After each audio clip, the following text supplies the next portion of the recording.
Alright, so let's start off with Venetian ceruse. It's easy to recognize even if the name isn't. It's that thick white lead powder biddies used to whack on their face cement thick, something they've been doing since ancient Roman times. Queen Elizabeth I was known for her iconic white makeup. The Venetian ceruse made up of white lead and vinegar and applied to achieve a pale, smooth complexion that signified wealth. The beauty ideals at the time included bright, wide-set eyes, snow white skin, rosy cheeks and lips, and fair hair. Elizabeth I was known to use ceruse to hide her smallpox scars, and ceruse became so commonly used by many fashionable aristocratic women during the era. Yet, the toxic effects of lead absorbed into the skin didn't go unnoticed in that time either. And it's hard to when your skin becomes grayish and shriveled, and your face hair falls out, and your teeth start eroding away. Not subtle. So, because the makeup ate at the skin needed to be hidden more, with more makeup. In addition to ceruse, the beauty regime also included a face wash with eggshells, alum, mercury, and honey. The mercury also eating away at the skin, and the eggshells causing micro abrasions to make that all the easier. In the 1700s, a famous beauty and aristocrat from Ireland died from lead poisoning due to her use of ceruse, or what was called death by vanity. Maria Coventry, Countess of Coventry. Its name is beautiful and has the same cloying sweetness and smell as its poison. Belladonna, aka Dudley Nightshade. This is the patron flower of one of my closest friends, so girl, this is for you. According to the Big Bad Book of Botany, The World's Most Fascinating Flora by Michael Largo, a drop of belladonna's poisonous extracts were historically used by assassins to kill their targets and by women to dilate their pupils to look more seductive. The roots are the most potent part of the plant, but even one leaf can be fatal when ingested or exposed to. Yet Italian women who called it belladonna used deadly nightshade as an eye drop to dilate their pupils, which supposedly made them more attractive, or at least made them look like an anime character. Naturally, some poison in your eyeball can cause visual distortion and sensitivity to light, and if taken systematically can kill you pretty quickly. In the mood for a snack, how about some toxic dust pressurized into a cracker? Arsenic wafers. It's exactly what they were too, so if you didn't pop into your mouth whole, that thing would have the crumbling power of a Nature Valley granola bar. Sold under the brand name Dr. James P. Campbell's Safe Arsenic Wafers, the fact he put the word safe in there, you know, dicey. In the United States and Europe, these were little white chalk wafers that could treat a variety of complexion problems, such as skin tags, moles, freckles, pimples, blemishes, and also advertised to cause pale skin, which was oh so classy. In fact, the consumptive chic, aka dying from deadly disease chic, became an ideal beauty standard during the Victorian era, as victims of tuberculosis would become sickly pale and thin. Rich people saw that on the street and said, oh, I think I might steal that look. However, the way that arsenic worked was by destroying red blood cells, and thanks to the toxicity of arsenic, it could also cause symptoms like damage to the kidneys and nervous system, hair loss, and skin lesions called arsenic keratosis. The wafers were marketed as being safe naturally, and while tolerance to arsenic can be built up in small amounts, arsenic is one of the most toxic substances with a median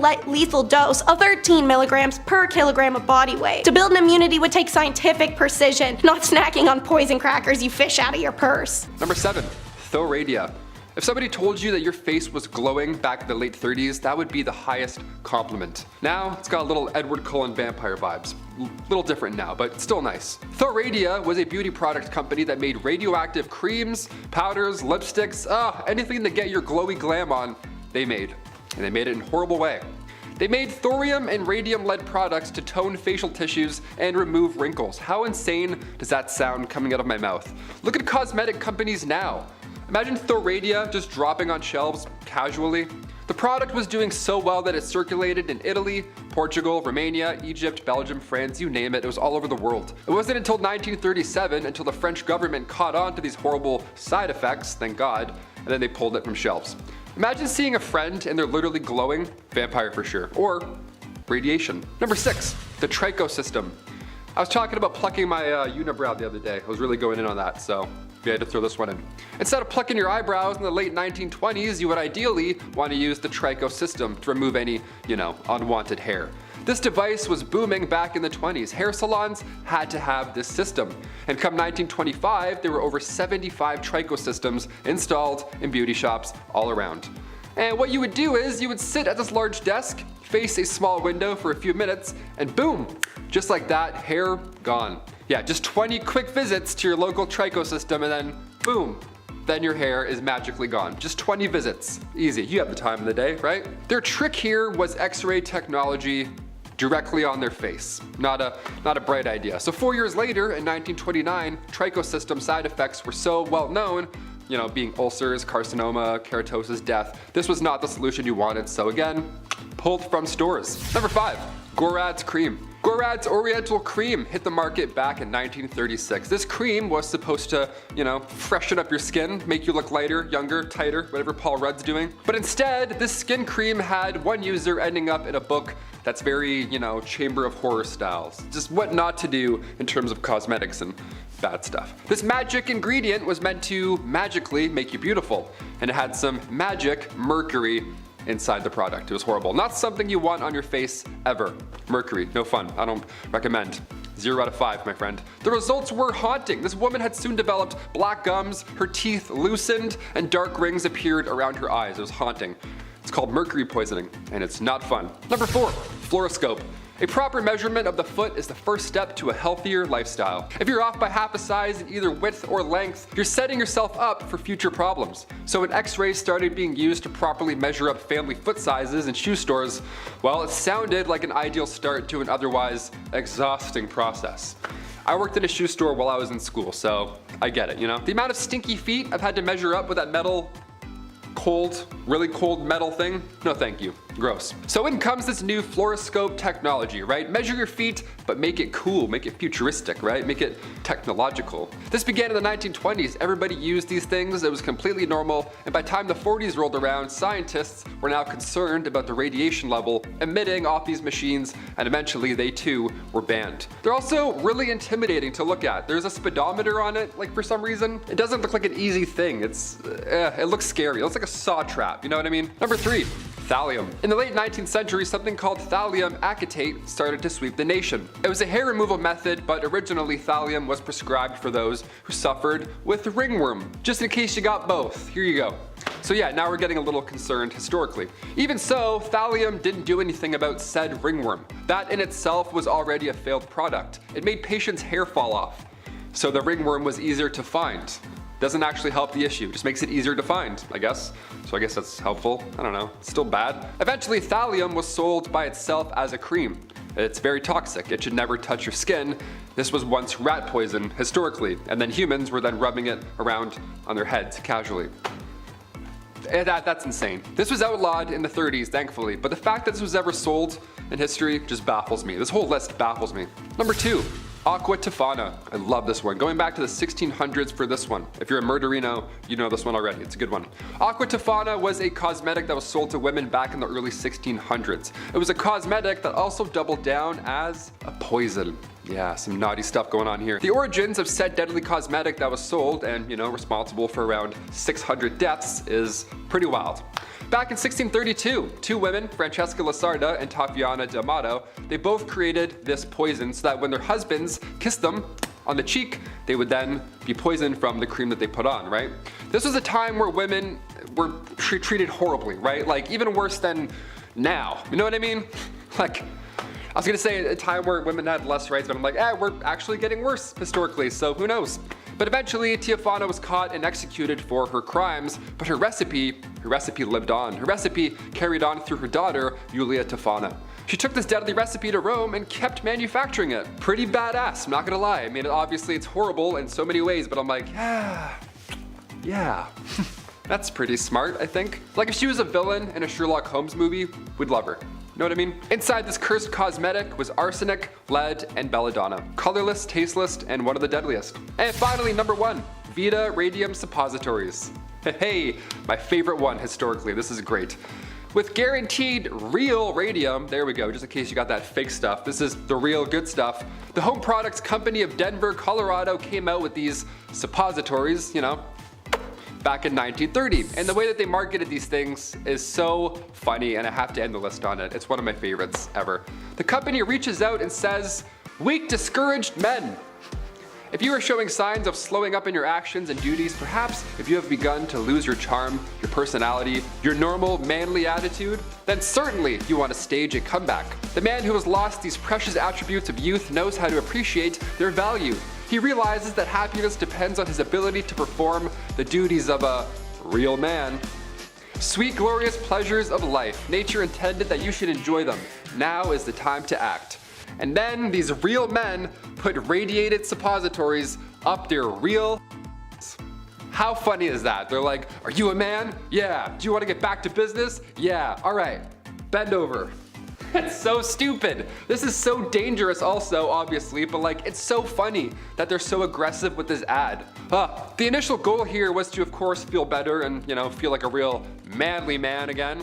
But instead of waking up feeling refreshed, users eventually stopped waking up altogether. Starting our list off at number 10, short teeth. Ooh, this one hurts right off the bat. The Renaissance period saw a fun trend that makes me cringe. I had to start off with it and then I'll recover and we'll move on. Women during this era were categorized by features like wide hips, a narrow waist, long legs, all the craziest restrictive clothing you can imagine, they had it. However, there were also peculiar notions of beauty that emerged from this time. Short teeth, yeah, little teeth, file them down. It was believed that the smaller the teeth in length, the more attractive they were considered. As a result, individuals would go to extreme length to achieve this desired look. Again, back in this era, it wasn't done in the best, most ideal way, I guess you could say. Teeth were sometimes filed down to reduce their size, aiming to create the impression of dainty and delicate teeth. Delicate now that you shaved off all the enamel. Number 9, medieval tights. I'm actually wearing a pair right now. You just can't see. Haha. During the Middle Ages, men would wear tights. Now, this was associated with practicality and functionality rather than fashion. Although I'm sure some of these noble lords absolutely cooked wearing these tights, Look like Link from Zelda. They look great out there. I'm sure some of these guys invented fashion. That's all I'm saying. Sir Lulu of House Lemons. I'm like, oh, these look great. Tights were an essential garment for both men and women alike. They provided warmth, protection, and ease of movement, of course, particularly for those engaged in physical activities such as horseback riding and combat, or doing top 10 lists for YouTube. It's also a pretty good one. Tights were typically made from wool or linen, and they covered the legs from the waist to the feet. Of course, they were worn underneath other garments like tunics and doublets, and as the Middle Ages progressed, tights began to be made from silk, and more decorative elements were soon added, reflecting a blend of practicality, but now, for sure fashion. Now we definitely have a lick of fashion in those Spanx. They also reserved a symbol of status and wealth, as of course only the affluent could afford such a fancy pair of tights. Yeah, imagine that, tights are fancy. Number 7, ear scoops. When I think of all the things I use a scoop for, I think of ice cream and sugar for my tea. Well, now I'm going to be thinking about how people in the Viking era, all the way to the later post-Tudor times, used to scoop out their own earwax. Yes, an ear scoop was a tiny little brass or copper spoon with a twisted handle that went to a point. The spoon part was used for scooping, while the pointed end was used for pooping. No, I just wanted to say that. It was actually used for cleaning the fingernails of dirt. Thanks, ear scoops. Now I'm never going to look at a spoon the same way again. Number 6, hangover mask. Okay, picture this. It's 1946. WW2 is over. Life's getting back to normal. You live in a major city, so you decide to take a night on the town with your friends. Well, one too many Manhattans later, and, well, you're not even sure if you're still on the island of Manhattan. You have what the drinkers of the world call a hangover. Let me know in the comments without too much grim detail about your worst hangover. What was your poison of choice? I'm curious. Many men and ladies have found themselves in bad places in the morning after so many drinks, only if there was something to cure said hangover. Well, ladies, you're in luck. The hangover mask aims to cure that. It's basically just a mask with plastic ice cubes. However, I'm gonna get a little personal and say that every hangover I've ever had, I didn't need a face mask. I needed some water. And a bucket since the bathroom was too far away. I don't know why would your face need to be cold? I don't really understand that part. I don't know. Number 5, tooth removal. Here, I found this quote from a dentist in the medieval period who would travel from town to town. Take some newts, by some called lizards, and those nasty beetles which are found in fens during the summertime. Calcine them in an iron pot, and make a powder thereof. Wet the forefinger of the right hand, insert it in the powder, and apply to the tooth frequently, refraining from spitting it off. When the tooth will fall away without pain, it is proven. Hey, if it is proven, who am I to say otherwise? Just some lowly YouTube host. If you weren't using your Newton beetle powder to remove your tooth, then it looks like you're going the much more old-fashioned tooth-pulling route. and that was much, much worse. They had rudimentary anesthetics that was possibly used then, but you had to worry about bleeding and infection. I think I'll stick with my beetle newt powder. Number 4, Rejuvenate mask. I got another mask for you guys, I know, but I saw this and I just didn't know what to think, honestly. It's a mask that you wear, but it's plugged into a battery pack and it sends pulsations to your face. After, of course, you've applied the toning gel. What the heck is toning gel? I don't know. This is supposed to tone your face, apparently. Your jawline, or I just feel like plunging your face into a mask that's hooked up to a voltage, that's just a bad idea. Oh yeah, and also a bad idea is the mask itself. Look at this thing. I mean, that's a heinous looking mask right there. You can come home from school one day and your mom's gonna be sitting at the kitchen table looking up Michael Myers. Oh, that's not okay. Please don't do horror movie beauty stuff, ladies, please. No, I don't wanna be scared. I don't like scary stuff. Number 3, Spit Black. Back in the roaring 20s, they had mascara, just like we do now. But unlike the little tubes of stuff we have, they had a block or cake of the stuff. To get it to a state where they could actually apply it to their lashes, they would need to add water. And what's the quickest form of water? That's right, it's just spit. The mascara cake stuff was made of soap and coloring, which you don't really want to put near your eyes. But then, knowing that people are using their spit to apply it, it's your own spit, so I guess if you're comfortable with that, you do you, pal, but makes me think of dudes using their saliva to like lick their eyebrows. Ick. Number 2, sharp teeth.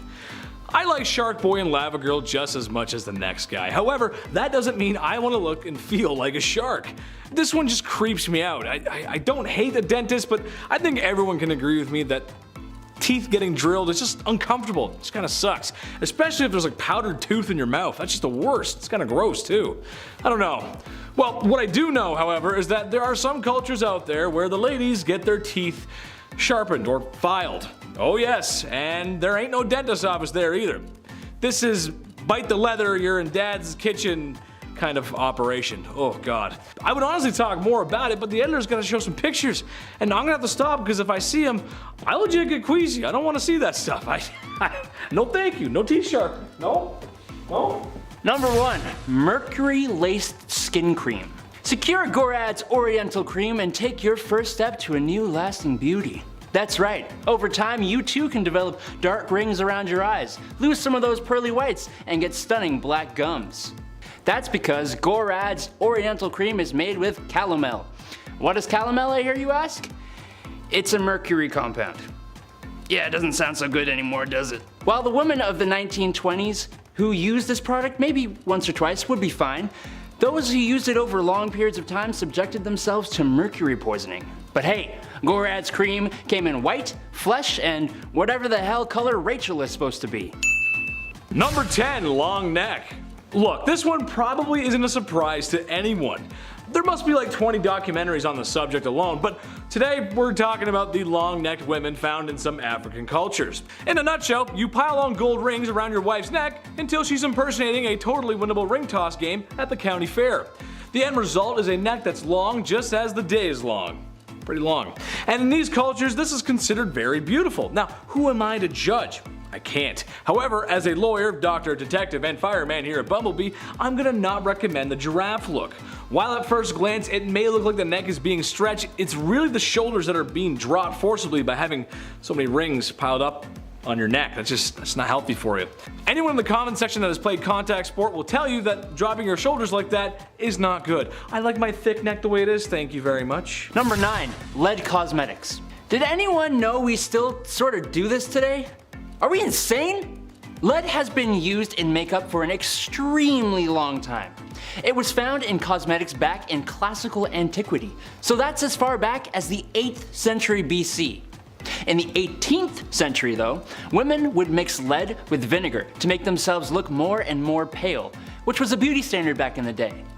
Gotta love looking like you never see the sun. Now, while the white lead that was used wasn't easily absorbed through the skin, the mixture of white lead with other chemicals and ingredients to create makeup and other products did indeed cause lead poisoning. And even though people knew this, they continued to keep on using it? Number 8, jiggle machines. Oh, the great effort people will go to not make any effort. The self-exercisers or vibration machines were a popular fad back in the 1950s and 60s. The idea?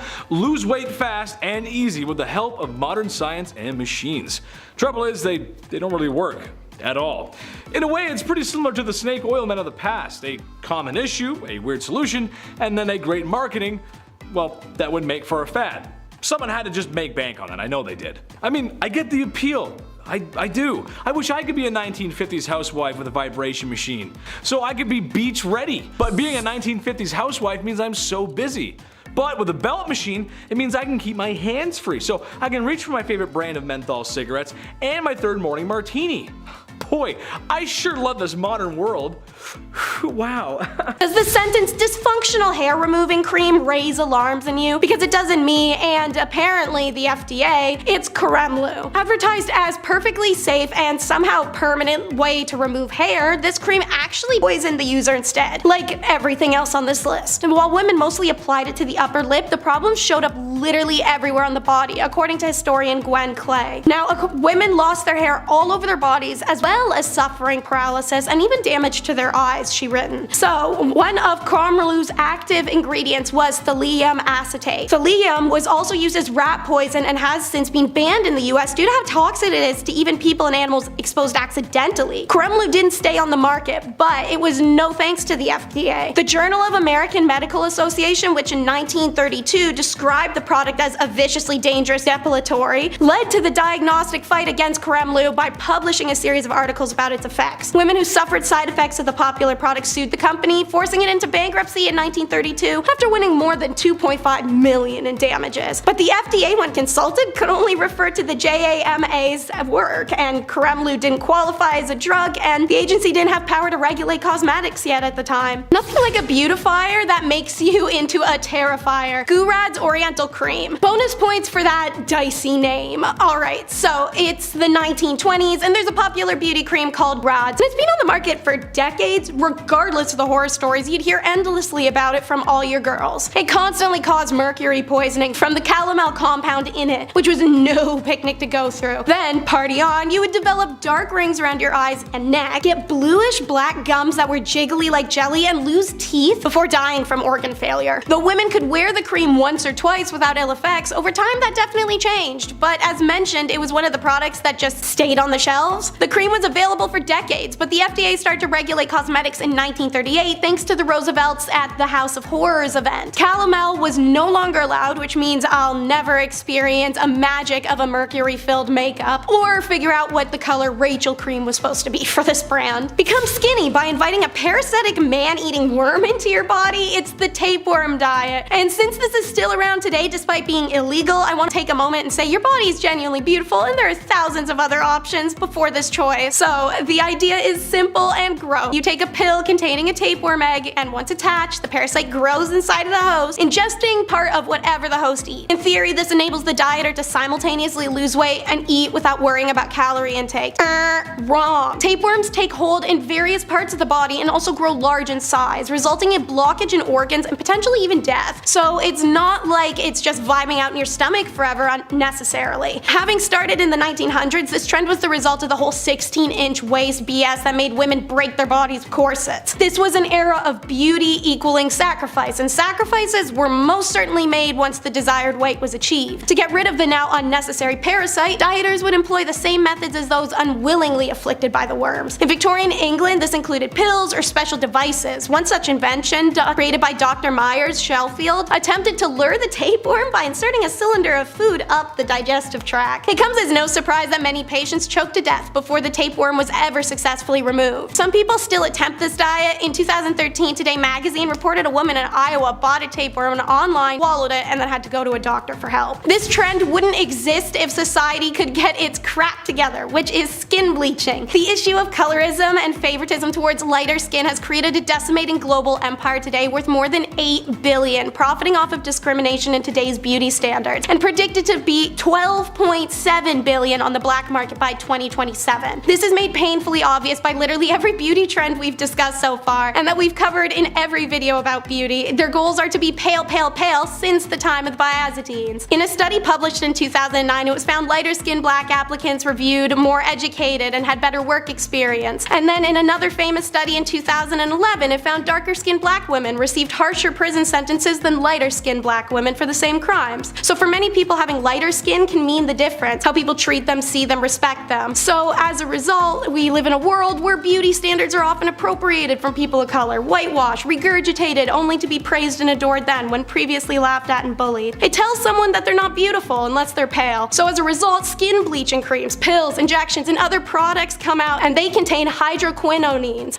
that work to reduce the amount of melanin in the skin by disrupting the melanin production. This can increase the risk of skin cancer, as melanin forms as a function to protect skin and eyes from UV rays. Chemical burns, infections, eczema, herpes, and other conditions also arrive. People have had skin blister off. And then the black market skin bleaches, which is the largest industry. Mercury is an active ingredient which can cause mercury poisoning, leading to damage to skin, liver, kidneys, and the nervous system. So this is a super deadly product. Prepare to be baffled by eyelash extensions. How could they ever be illegal or dangerous? I'm willing to guess that brains jump to glues, or maybe the lashes banned being made of something poisonous. Wrong and wrong. Be ready to yak, this one's rough. So tales of eyelash extensions in Britain seem to have been spawned by an 1882 news snippet by Henry Labuche in The Truth, which is referred to as the popularity of this procedure amongst Parisian beauties. Here is some of the snippet for you from the Dundee Courier, July 6, 1899, that describes the procedure. Be ready to fast forward if you're the queasy type. So, if your eyes are unattractive, you may make them irresistible by transplanting hair. Sounds alright. There's specialists who make a handsome living out of the process of transplanting hair from the head to the eyebrows or the eyelash. Let me jump ahead to through the Shakespeare talk here.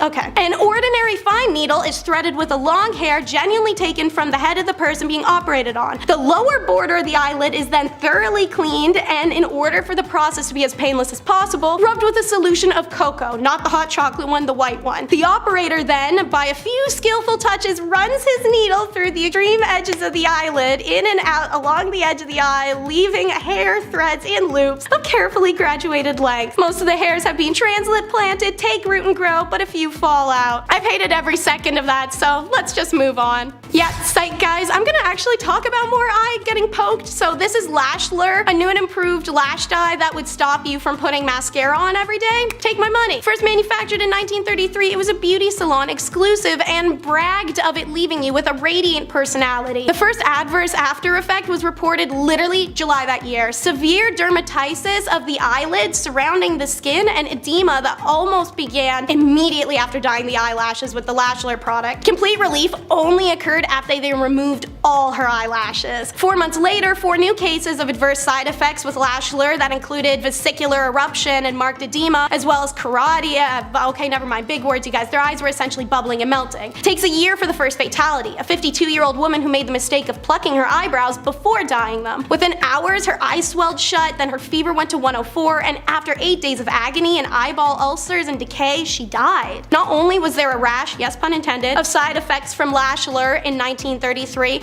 but Franklin Roosevelt became president, and Roosevelt had a major goal to better public health. And in 1933, Chicago Fair set, he put up the House of Horrors, showing befores and afters of unregulated products' effect on people. One was a woman before and after being blinded by Lash Lure. Still, it wasn't until 1938 that the federal FDCA passed, which finally regulated cosmetics. The first product seized under the new law was Lash Lure, which was alleged to have been adulterated with poisonous or delirious substances, a coal tar preparation, and a bunch of other big scary terms. Last but not least though is radium girls. When radium was discovered and successfully used as a cancer treatment, people made the mistake of seeing it as an all-powerful health tonic, taken essentially like a probiotic. It became an additive in a number of everyday products, from toothpaste to cosmetics and even food and drinks. One such preparation, called Radithor, was simply distilled water with tiny amounts of the substance dissolved in You could just buy it in cases, you know, like go to Costco, that type of thing. Then came the tacky 1920s fads, and one was glow-in-the-dark watch. The dials were covered in a special luminous paint, shone all the time, and didn't require charging in sunlight. It looked like magic. One of the first factories to produce these watches opened in New Jersey in 1916. It hired about 70 women, the Radium Girls, the first of thousands to be employed in many such factories in the United States. It was a well-paid, glamorous job, and since it was the most expensive substance in the world and a wonder drug, Radium Girls believed they were getting healthier as they worked, especially because they were told to lick the paintbrushes to point them. What an honor. Then came the symptoms: the toothaches, the fatigue, the nausea, the loss of taste, the infertility. Then came the first death, Molly Magia, 22, who died after years of agony and her doctor removing what was left of her jaw. Radium Girls dropped like flies after that. For 2 years, their employers ferociously denied any connection between the girls' deaths and their work, even when their commissioned study concluded the girls had died from their pain. They did multiple more studies until one gave them the answer they wanted. So the public continued to assume radium was safe in their beauty products and in their food. In 1925, Harrison Martlin's test proved conclusively radium had poisoned the watch painters by destroying their bodies from the inside. In 1927, attorney Raymond Barry agreed to accept this case, but many of the watch painters had just months to live and were forced to accept an out-of-court settlement. Still, their experiences made the issue of radium safety front page story across the world, so even if the United States Radium Corp denied its role and women continued to get sick and die for 11 more years, it wasn't until 1938 when a dying radium worker named Catherine DeWolf Donahue successfully sued Radium Dial Co. over her illness, and that issue was settled. Kicking off the list at number 10,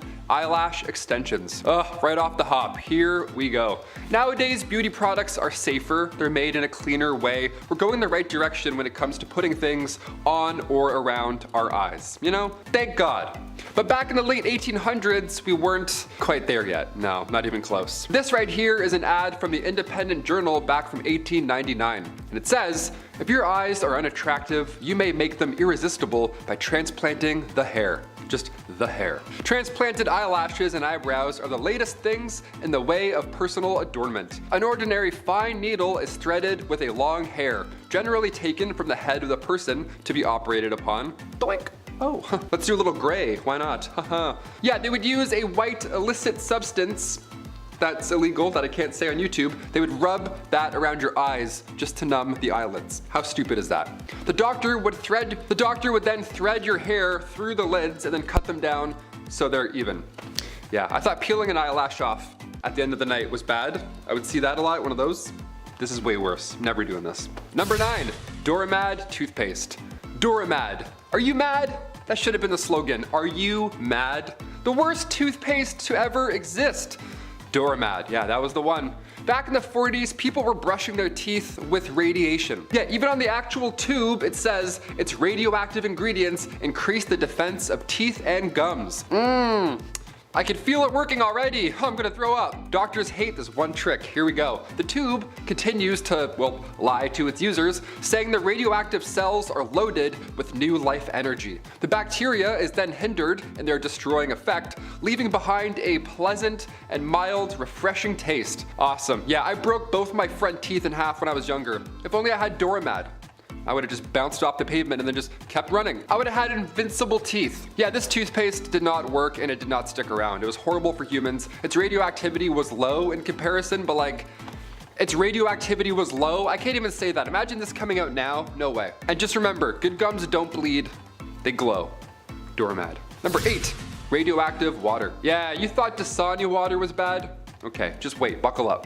Back in 1932, Eben Byers, a 41-year-old steel manufacturer and golf pro, heyo, met his fate in a horrible way. In a constant battle with arm pain and fatigue, Byers was told to drink radioactive water by his physiotherapist. And he was like, okay, you bet. Physiotherapist, anything you say, doctor. He said that drinking this product would help with the golfer's arm pain and fatigue. Magically, okay. Each of these bottles contained 1 microgram of radium and 1 microgram of ethothorium. Yeah, the guy would drink radiation after every meal and subsequently lost weight, but sadly, he also developed bone necrosis in his jaw. Yeah, Dasani doesn't sound too bad now, does it? Number 8, ancient Greek unibrow. I love this one. This is so good. I might bring this back. Ancient Greek dudes, I'll start by saying they did not around. you're pretty fit, pretty jacked, wouldn't want to fight any of them at any time. That being said, this one's kind of funny. In ancient Greek culture, a unibrow was considered a desirable trait and was connected with beauty and intelligence. The unibrow was believed to be a sign of strong character and an indication of a person's high intellectual and moral qualities. It was even imitated by those who did not naturally have a unibrow. How fun, they would just lie to you. That's great. The ancient Greeks valued symmetry and harmony in physical appearance, and the unibrow was considered to enhance the balance and attractiveness of your face. Damn, maybe I should stop shaving my unibrow right there. Time for my intellectual properties to rise up. Number 7, you're so vain. During the 17th century in Great Britain, the wealthy and aristocratic, they embraced an extreme trend of pale skin. A lot of pale dudes. They also adopted plunging necklines to partially expose their chest area as a fashionable statement. Victorian cleavage, what an invention. We love that. The combination of a pale complexion and exposed clothing symbolized affluence and the ability to avoid sun exposure, unlike peasants, who actually see the sun day in, day out. God forbid you caught a UV ray and you were also a royal. Don't like that. Most women achieved this paleness by using an artificial powder, and then it got a little more specific. Then women began drawing blue veins on their, all down their stuff here. Literally, they would take blue paint and just draw these very faint paint lines. Just faint streaks of blue. Now, it's interesting to see where we're at now with beauty trends and paint and stuff. Today, it's way more complicated than a few veins running down your neck. Today, we have the show Sexy Beasts. That's a lot of work up here up top. That's a lot of blue paint, that's all I'm saying. Number 6, elongated skulls. Turning the clocks way back for this one, the practice of elongating skulls among the Maya civilization is a fascinating cultural phenomenon. Now, I wouldn't call this a beauty trend by any means, not at all, but I had to include it in this list because, well, when else can I talk about it? The practice held significant cultural and societal significance for the Mayan people, representing social status, beauty ideals, or even spiritual beliefs. That's our best guess. That's our best guess. Today we really don't know, so long ago. Elongated skulls were achieved through the application of binding techniques such as tightly wrapping cloth or using wooden boards to shape the skull during growth and development stages. While the precise reasons for this practice still remain a speculation, it reflects the rich cultural diversity and unique practices of ancient Maya civilizations. And then we got to unibrows, you know what I mean?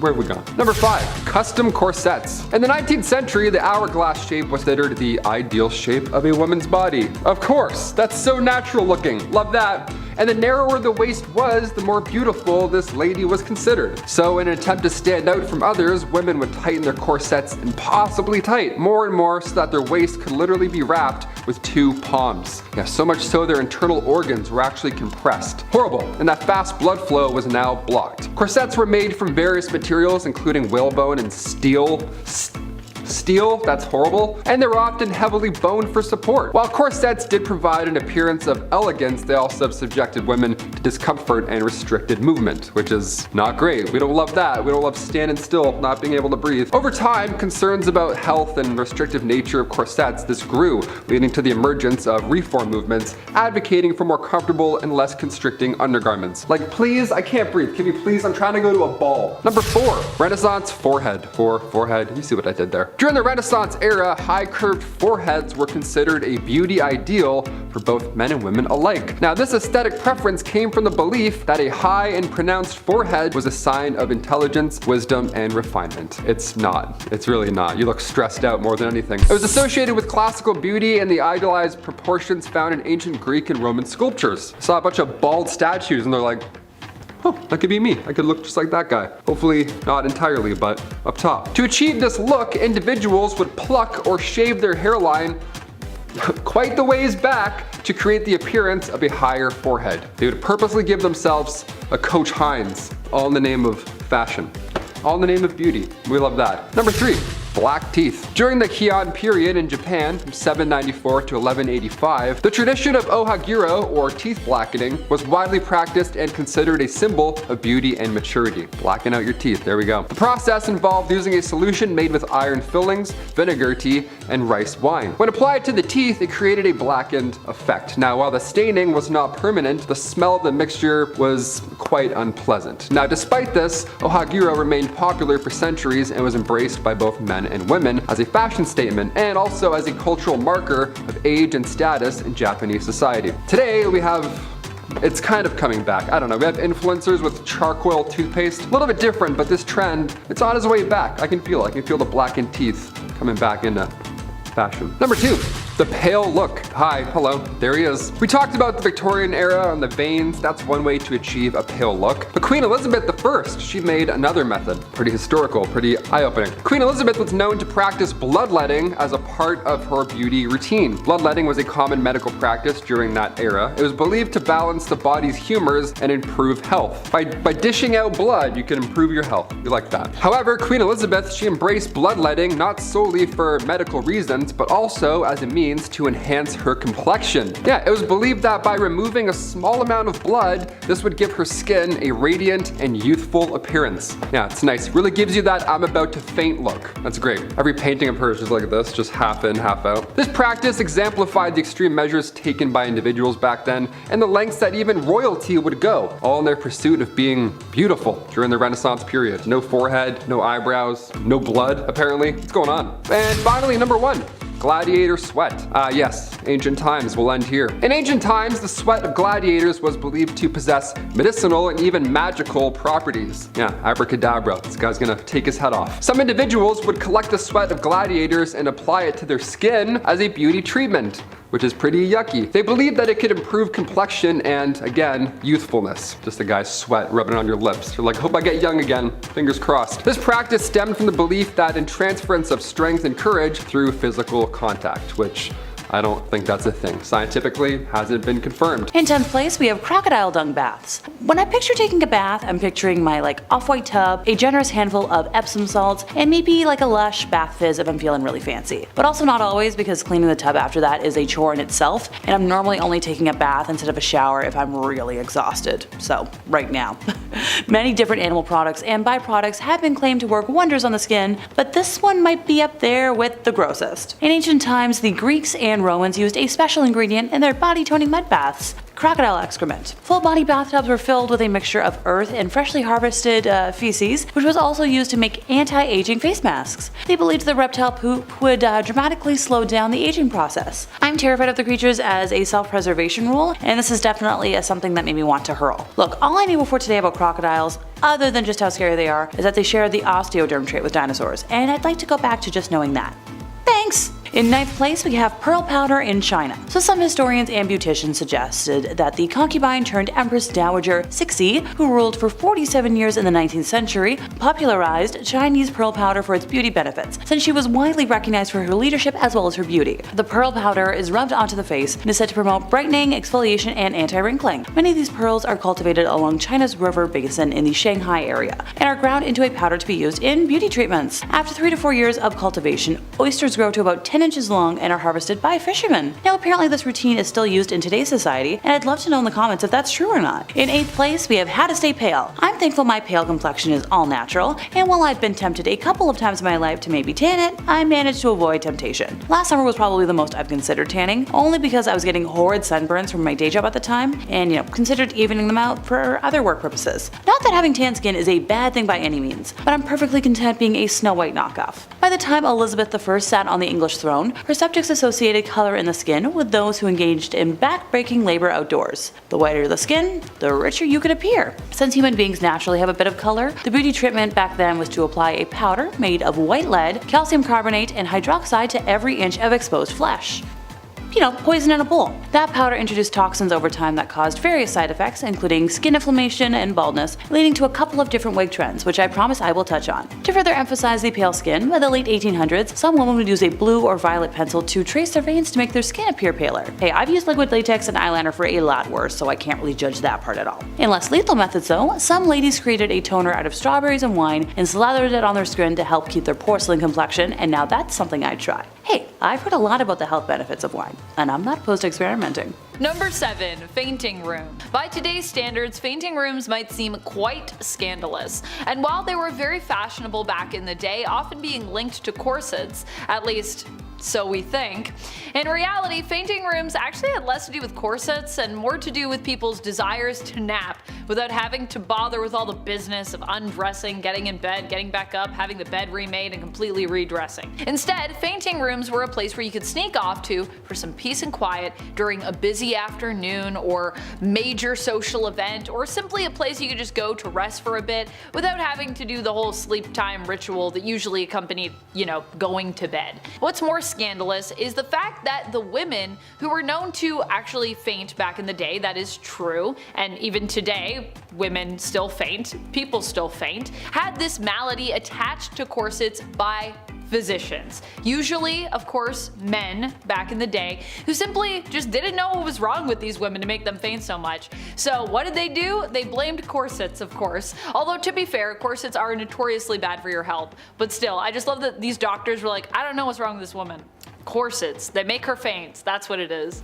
Probably iron deficiency, heat, being overdressed in the heat, there's a lot of reasons why people faint. Number 6. Scheele's green. This dye color became super popular in the Victorian era, but is also known for being literally made out of poison. If you're worried that women of the day didn't know that at the time, nah, they were actually informed on this, yet they still chose to wear this color because, I mean, it was simply too gorgeous. Hey, it's worth it. A little bit of arsenic poisoning, no problem. It did cause symptoms of arsenic poisoning among those who wore the dresses dyed with this color because, I mean, it's dye, this fabric is still rubbing up against your skin, still getting absorbed through your pores, but it actually caused even more harm to those who made and dyed the garments with it.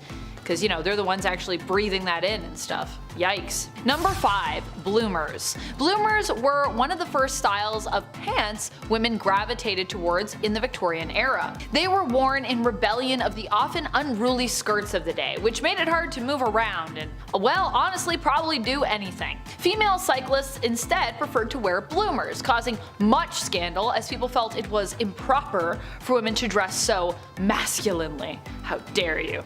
Basically, bloomers are like more floofy pants is how I would describe them, and people felt that pants should be reserved for men to wear. Even the floofy ones. They were like, women can't have any pants, not even floofy pants. I gotta say, I would totally rock some Victorian era bloomers and be causing all the scandals myself if I were around back then. They definitely look more comfy than pretty much almost everything else women were wearing. The bloomers got their name from a prominent American feminist of the time, Amelia Bloomer, though she herself did not invent them, but she was a person that basically spoke out and was like, why can't women wear pants? Although Amelia Bloomer did fight hard for women's rights, she herself is not someone I believe we should just straight up glorify, to be clear. She also said some pretty terrible things about Native Americans, and she also seemed to be content with civilians taking the law into their own hands and literally hanging people deemed undesirable in their community, so it's a big yikes from me. Number 4. Corset. Corsets didn't originate in the Victorian era, but they definitely became iconic in regards to the fashion of that time period. That's because slim waists, they came back into fashion, baby. They also became iconic for the fact that they were causing great damage to the people wearing them. While I too do love to don a corset from time to time, it is important to make sure that you don't push it when you're wearing them, and it's important to remember that this extreme form of shapewear literally has a history of moving people's insides around as a result of wearing them daily or even just regularly. Honestly, even me wearing it every now and then is not good for you. Just corsets aren't good for you. So even just wearing a corset, you know, every now and then, it's not good. Probably shouldn't do it. I probably shouldn't do it, but am I gonna do it? Yeah, probably. And even back in the Victorian era, when they were trending again, we knew that corsets were bad for you. And it made this item quite the risque one, despite it at the time being coveted and widely used by many out there. That was actually like even a topic back then. People were like, should people be wearing these? This seems dangerous. Number 3, flashing. Some ankle.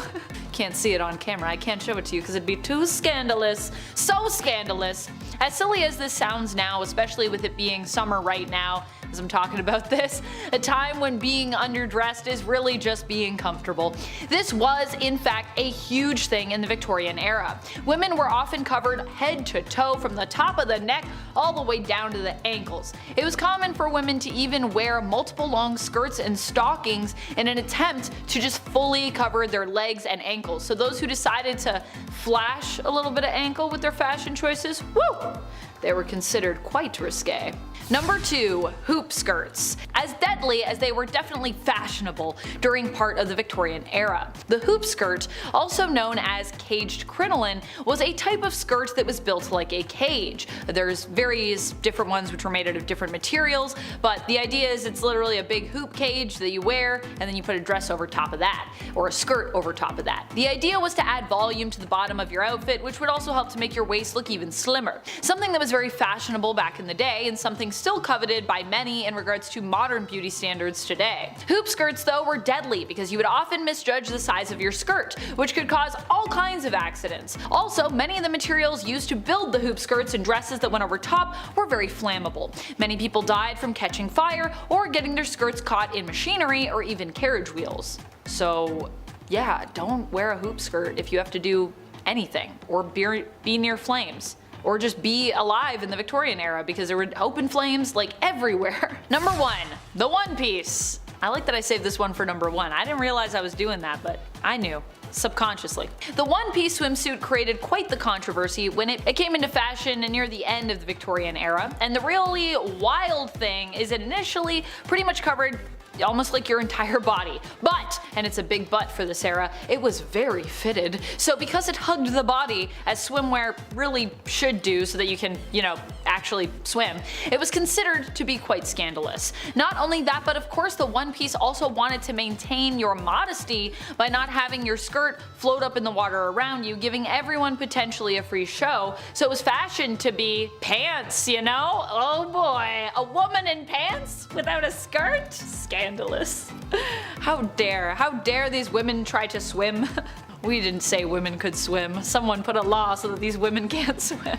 Number 10. Tulle skirts. Tulle skirts were a major problem. Although these were chiefly worn by ballerinas, ballet has always been a destructive form of dance when it comes to basically how it affects the body. I mean, many ballerinas literally have their toenails fall off as a result of dancing on point. That's just kind of like an assumed part of the profession if you're dancing point. However, we aren't even talking about the feet here. We're actually talking about how safe the costumes are, the literal garments they dance around in, not even their shoes or their feet. The answer to that question?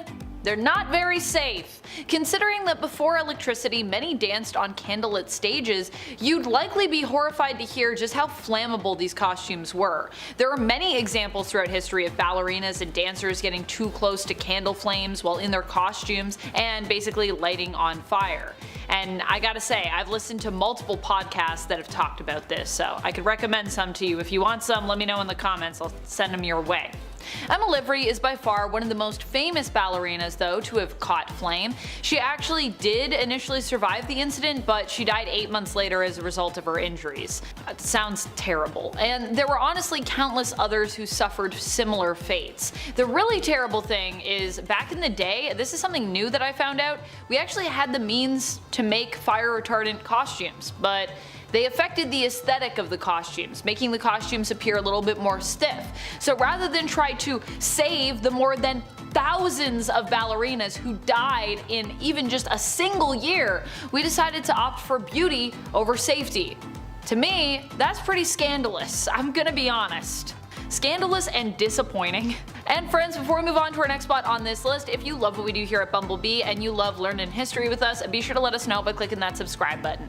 Honestly, we got a lot of fun facts for you and I don't want you to miss out. Number 9. Showing some shoulder. Ooh. The crazy thing is we actually just came from an era before this when showing shoulders was actually considered very fashionable. But by the time the Victorian era really started to kick into gear, this was actually considered completely improper. Paintings even had to be repainted to reflect this new trend because showing a bit of shoulder literally frightened some people. They were like, oh, I can't look at it. Repaint that painting. Cover those shoulders up. I'm not joking, that's a real thing. And don't even get me started on cleavage. Shoulders were previously considered to be something beautifully showcased from gowns that had both lower and wider necklines. This was considered beautiful and sexy in a good way. But with puritanical views taking over, anything considered too beautiful, and definitely anything considered sexy, would be seen as bad and sinful. So we had to cover those shoulders up. Man, if I traveled back to the Victorian era right now, they'd be like, girl, what you doing with those shoulders? Sorry. My shoulders and my ankles are out today. Oh, scandalous. Number 8. The gall dress. Well, Marie Antoinette was not around during the Victorian era, living and dying just before it began really. Her presence was felt in regards to the mark that she left on the fashion scene. Marie Antoinette was often seen as a woman of scandal, not just because of the stories of her love affairs and her actually being misquoted here as responding to the poor, starving people of France by saying, let them eat cake. unique, but also because of her fashion sense. While by today's standards, Marie Antoinette would be seen as probably being overdressed among us, by her time standards, she was often seen as presenting herself as immoral, with many of her dresses resembling more undergarments of the day than the usual more modest finery and typical style. Case in point, a portrait that was done in her chemise style dress, known as a gaulle, by painter Vigée Lebrun, was condemned for how it portrayed the monarch. People actually admired Lebrun's work in terms of the painting itself, but didn't like the dress that she had painted the queen in, as they felt it appeared too intimate and informal. As a result, the painting was actually removed from display, and Vigée was forced to repaint Marie Antoinette's dress into something more formal and fitting, because it's too risque. We were like, we can't look at the queen like this, it looks terrible, repaint it. I don't know why I'm making everyone British when we're in France, but there you go.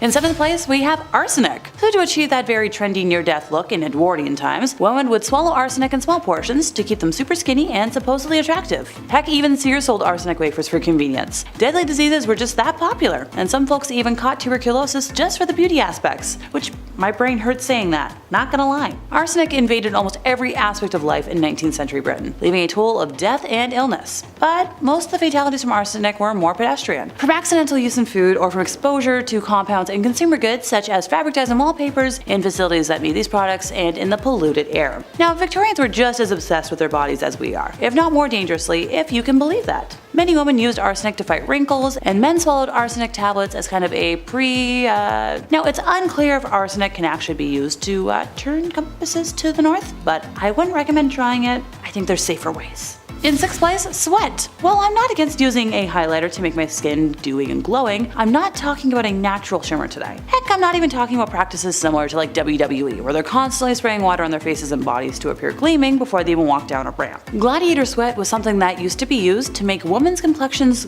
glow. The sweat of great gladiator men was collected just so that it could be mixed in facial masks and other beauty products. And I think my skin broke out reading that. I'm glad we as a society know better now, with the knowledge that, sweat clogs the heck out of one's pores. In 5th place, we have urine mouthwash. Okay, so this is tied with a dung bath on the top things that are going to make Alexa puke today. Teeth are a vital part of your overall beauty, but before the invention of modern dental technology, it was tricky to keep them clean and bright. The ancient Romans believed that they had the solution, and that solution was urine. The ammonia in urine is actually good for disinfection, and it continued to be used as an active ingredient in mouthwash until at least the 18th century. I did know about ammonia for disinfection before today, since I believe it's a survival tactic used to disinfect poison and venom from wounds if need be, but having that in my mouth is not for me. No thanks. In 4th place, we have the tapeworm diet. So beauty starts from the inside out, and maintaining a trim and slim figure was pretty prized in England during the 1800s. One particularly disgusting beauty regimen that gained some traction was the tapeworm diet, where people looking to shed pounds would swallow pills containing sanitized tapeworm larvae, which would take up residence in your stomach. The worms would divert your excess calories to their own bodies and grow larger and larger until you had them removed. Thankfully, this particular diet fell out of fashion pretty quickly, minus a resurgence in the 90s. I've heard about this, and accidentally swallowing a tapeworm is up there on my list of irrational fears. Also, does anyone remember the Mr. Meaty tapeworm episode? I only watched it for the first time recently, and oh my goodness did it ever scar my brain. Granted, that show as a whole is nightmare-inducing. In 3rd place, we have fire treatment. A trend that swept China is called huo liao, which translates to fire treatment. So a towel soaked with alcohol and medicinal herbs is placed on the face or other body parts that need toning and tightening, and then lit on fire for several seconds. Now, allegedly, this invigorates the skin and helps to reduce sagging and wrinkles. It's relatively safe,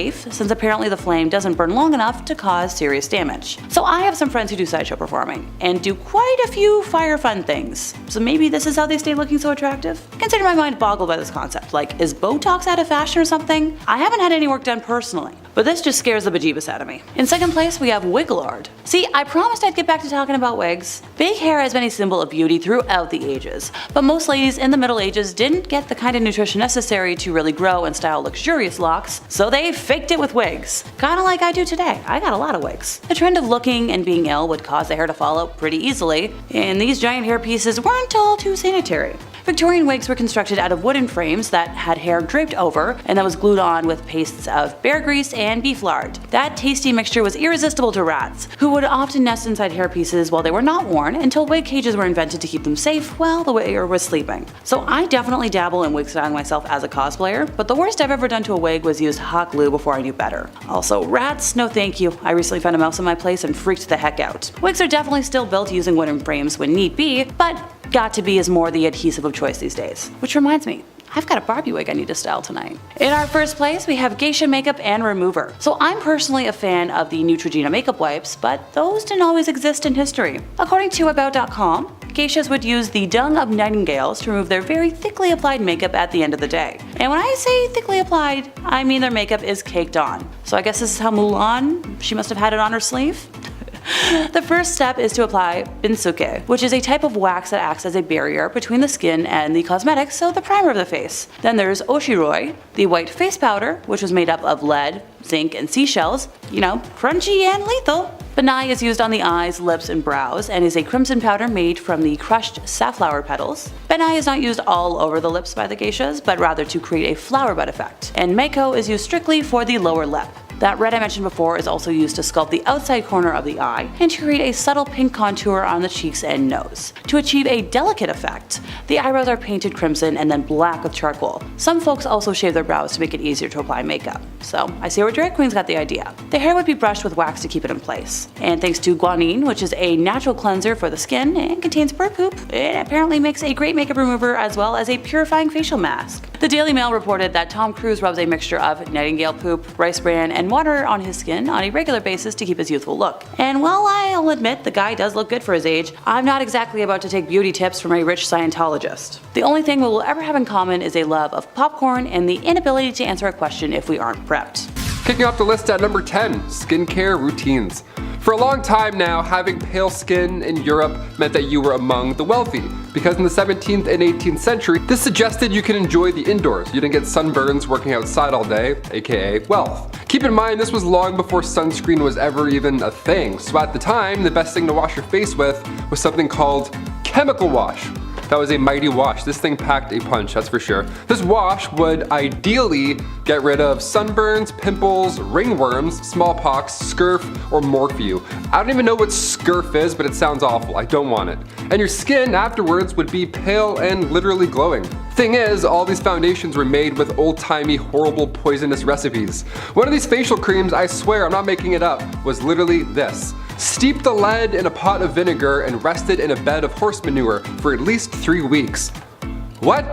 I'm trying to get rid of bags under my eyes. How am I supposed to steep lead? What am I, Walter White? I don't know how to steep lead. I can barely steep tea, let alone lead. Moving on, I'm upset. Number 9, natural or painted. Today the internet is full of makeup tutorials in every corner. Doesn't matter what style you're looking for, help is now available. You can learn how to draw on eyebrows while listening to a true crime story. You know what I'm saying? It's perfect. The makeup game is crazy, but back in the 1800s, you only had 2 looks to choose from, really. You had the painted look or the natural look. Natural was light on the makeup, more of a paste look than anything, almost like you're a Victorian painting, you know? One of those. But to achieve the lighter look, Europeans would use actual paint, like paint. Just lead-based paint. And the most important part of applying this is that you can't smile. You can't even move at all. Any emotion will cause the paint to literally crack. Again, that's why all these paintings are so serious. Madame X, the portrait of Virginie Amélie Avegno-Gautreau, originally painted back in 1884. At first, Sargent made the woman's strap slipping off her shoulder. That was a little, scandalous, little oopsies. That was deemed too scandalous for the upper class society around him back in the 1800s, so John had to literally repaint these straps back on. Yeah, backlash was so strong, John had to move after he sold the painting. The guy left Paris because of spaghetti straps. What a nightmare. But this is what I'm talking about. You start drawing veins on pale skin, people would lose their mind. Love that pale veininess.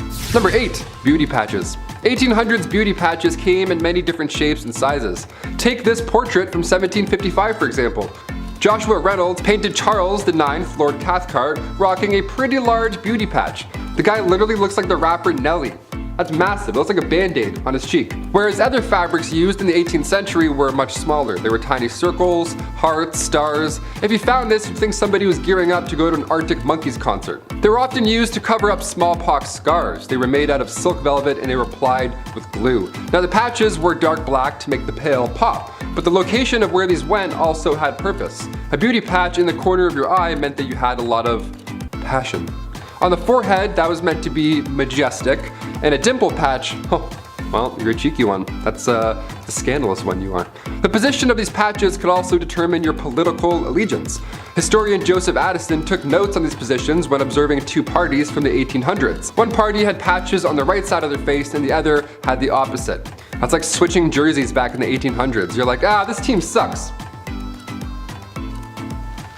Number 7, mice-flavored toothpaste. It's ancient Egypt. Life is great. You got the pyramids, you got the Nile River, and you got some guy who claims to be a doctor and he's pulling out the brains of your last king through his nose so he can be mummified for the afterlife.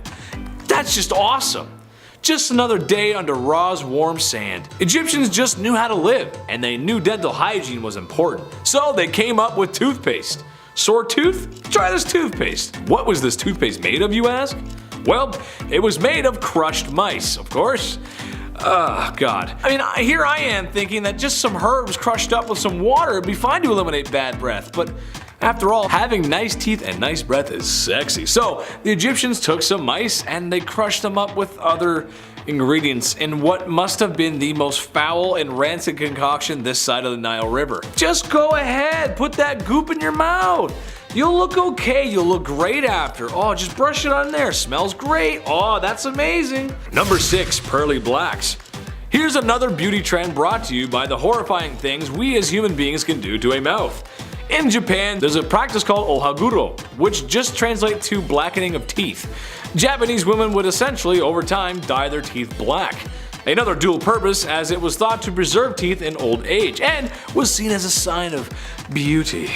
Something that separates humans from beasts, or so they thought. The dye itself was similar to some inks, as the process involved dissolving iron, vinegar, and some oils. After this process, a concoction is made that is a non-water soluble and acts like a dye when applied to the teeth. Yet again, as a semi-charming internet host, I am going to pass on this opportunity. Plus, who am I to judge? Japan has given us lots of fun stuff, lots of great stuff. They're awesome. Mario, Zelda, Little Mac? Basically, I'm a Nintendo nerd, so I can never speak ill of the land of my favorite games. Even if the whole black teeth thing only ended like 150 years ago, which, when you think about it, isn't that long ago. Number 5, rationing legs. World War II was a war fought everywhere, and that includes at home. Go ahead and ask your grandparents what it was like. It was only a nickel for a bus ticket, and the movies had newsreels. Yes, it's 3 o'clock and I'm ready for dinner. See, that's what they say. Go ahead and ask them, they'll tell you. Well, okay, Grandma, but on a serious note, people had to ration food for the war effort. They also had to ration other goods that you might not expect, like ladies' nylon stockings.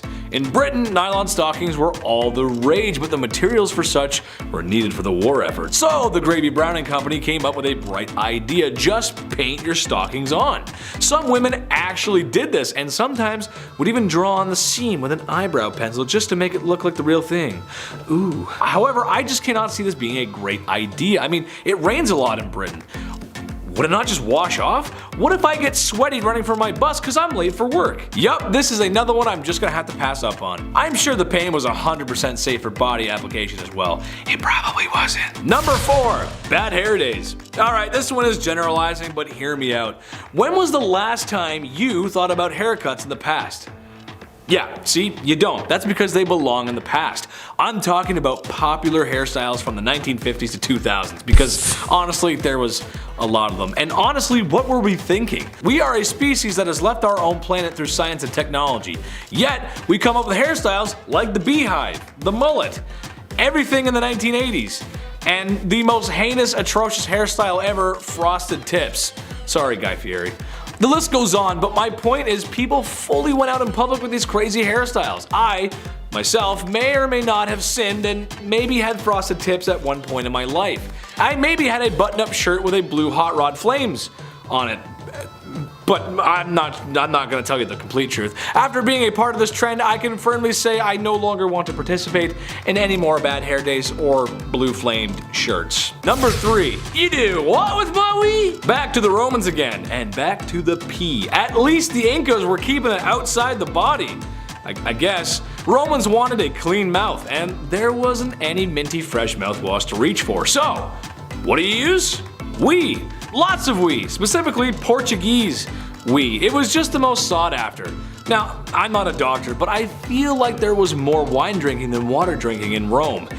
More than people would like to admit it. So, if that is the byproduct of all that wine drinking, and you're giving that a swish in your mouth, well, all I can say is I'm just gonna give that a big pass on playing spin the bottle. Number 2, my little weight loss friend. Okay, I get it. It makes perfect sense. The numbers add up here. But all I'm gonna say is the chief knows medicine, and he said this is a hard pass for me, and it ain't it. If you want to shed that extra winter weight and be beach body ready with minimal effort and still enjoy deep fried chocolate bars, then you have only one thing to do, and that is swallow tapeworms, where a tapeworm will grow inside your body and help eat those unwanted calories. Trouble is, you can get very sick, and if the tapeworm attaches itself to something that is, well, vital for your living, you're going to have a bad time.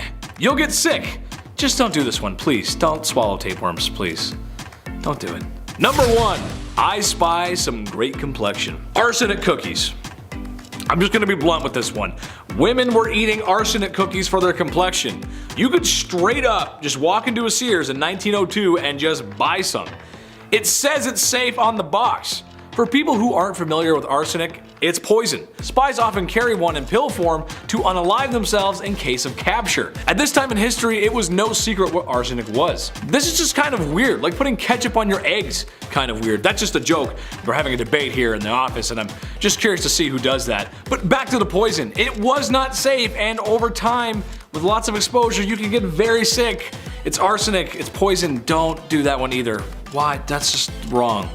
Oh man. And coming in at number 10, stiff collars. This early 1900s invention was accidental by nature, but seems absolutely painful just hearing about it. The detachable collar or stiff collar, created by Hannah Montague in New York in 1827, has been coined the father killer. But why? Well, this stiff detachable collar is so stiff that men could die from just wearing it. Yeah, basically just rubbing your jugular up against it all day would restrict oxygen to the brain. You could pass out or even die. This man was killed by a collar! So basically your own collar is rear naked choking shit out of you all day. I thought the tie was the worst part. Made out of usually a separate material to the shirt pinned onto, the removable, starched to absolute hell and back collar basically turns as a sharp and rigid on your neck as a knife. Pain is beauty, darling. Apparently men would fall asleep after a couple of drinks or succumb to a cat nap and sometimes not even wake up at all. Dressed to death. Literally. Number 9, mini bowler hats. Ah yes, are you tired of bowler hats fitting on your head properly? Are you stuck in the 1940s and you're now tired of regular sized, properly fitting bowler hats?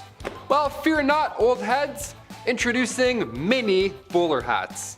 Yep, that right there is fashion right there, folks. Take something that's already working and then just jazz it up, just mess it up just a little bit. This look didn't last too long because only a few could pull it off, obviously. The hat wouldn't fit on your head, that was the whole point. A hat that isn't supposed to fit. It was always sideways and like dainty, it was kind of half off. Any swift breeze comes along, good game, the hat's gone. Now you're chasing a mini bowler hat down the road like it's a silent film. Whoa, oops, sorry, my hat. Harper's Bazaar deemed the mini bowler hat one of the worst of the 1940s. Yeah, I see a lot of hats now that aren't on all the way. Drives me nuts. I just wanna put it on. It's always like about to flap off. I'm like, you're gonna lose it, man. The wind's gonna come, you're gonna lose that hat. It's a nice hat. Number 8, bad teeth. If you've had a couple root canals like me and enjoy the taste and feel of your tongue ripped to shreds after a big old bag of sours, well, then this one's for you. Opposed to the nice clean white smile we all strive for today, back then the sight of bad teeth was actually, well, charming. It usually meant you had a lot of money. Those disgusting peasants and their hygiene. Teeth have a lifespan on their own, and the white discoloration from poor hygiene happens to all of us on its own. But the best method and the fastest method to ensure that those little chompers become stinky and brown, sugar. which, if you were living anywhere between the 12th and 19th century, was very expensive and really hard to come by. So why the fashion craze? Well, it's got multiple purposes. For instance, in Southeast Asian cultures, blackening one's teeth, or the Japanese ohaguro, was seen as both a beauty standard and a tooth preserver. This process would happen by coating the teeth in a mixture of goop, usually made out of iron, vinegar, and vegetable tannin to dye the teeth black. Queen Elizabeth is a great example of this beauty standard. She would basically just smash a sugar goop into her mouth every day to purposely destroy her teeth. The more infected and discolored the teeth, the better. Ew. Number 7, pucker up. Hey, on this channel we've talked about some crazy stuff in history, and a lot of crazy stuff unfortunately had a lot to do with women being hugely mistreated in the past. However, some women acted against this. I'd give specific reasons for wanting to get back to the patriarchy, but I'd be here all day. One woman came up with a devious plan, a way to remove the stinky men from her life and to get away with it too. Introducing Aqua Tofana. It was an odorless, colorless poison that was slow acting and would resemble side effects of a sickness, or at least a common sickness at the time. It was marketed as a cosmetic. Women could wear this on their cheek, and when the big hunk of a man came in for a kiss, well, it was probably one of the last things he would ever do. The main ingredients were arsenic and nightshade, which, if you didn't know, is very poisonous. Next time you forget to take the trash out at night, gentlemen, just take notice of when the wife wants to give you a kiss. It could be your last. Number 6, boots with the fur. Most of you probably love a good pair of apple-bottom jeans and some boots with the fur. But for our Silver Fox audience, they may remember a pair of denim that was more sinister. Bell-bottom jeans. Yes, that's right. These pants were wild to say the least. While its origins may be rooted in the Navy and sailors, their rise to fame was during the 60s and the white powder-fueled 70s. Remember disco? I know, right? High platform shoes, bell-bottoms, and leisure suits. Although I can't lie, I feel like I'd look pretty good in a leisure suit. Just saying, I don't know. This is just one of those beauty trends that we thought looked good, but in reality looked really strange. I'm sure that'll never happen again though. Not like the trends and fads that we have today will ever go out of style. We'll all be looking back and laughing at the silly things we wore, right? Oh man, I gotta clean up my closet. Are we still gonna be doing Fortnite dances then? I don't know, we'll see. Number 5, a whole lot of man. Well folks, I haven't done much traveling in my time, but it looks like I know where I'm headed next. To the body tribes of Ethiopia, where, ladies and gentlemen, it's men of my proportions that are most attractive. The men of the Bodhi tribe participate in beauty pageants of sorts where the winner is declared a hero and every girl in the village wants to be with the rotund hero. The men isolate themselves away for months at a time with no physical activity. Honestly, for a World of Warcraft player, isn't that hard? Where the men consume a diet that's high in fat to, well, make them fat. What's on the menu? I'm so glad you asked. Well, since the Bodhi tribe has such a great grasp on agriculture, the men drink cow's milk. Mixed with blood. Yeah, I'm not sure about that one. After enough consuming of the milkshake from hell, the men's stomachs get fat, and the gawking commences. I'm more than just a cut of meat, ladies. You can't just treat me that way. Number 4, Shark Girls. Alright, when I was researching this one, I could barely even look at the footage. I was literally cringing in my chair. And this is coming from a guy who likes the Star Wars prequels.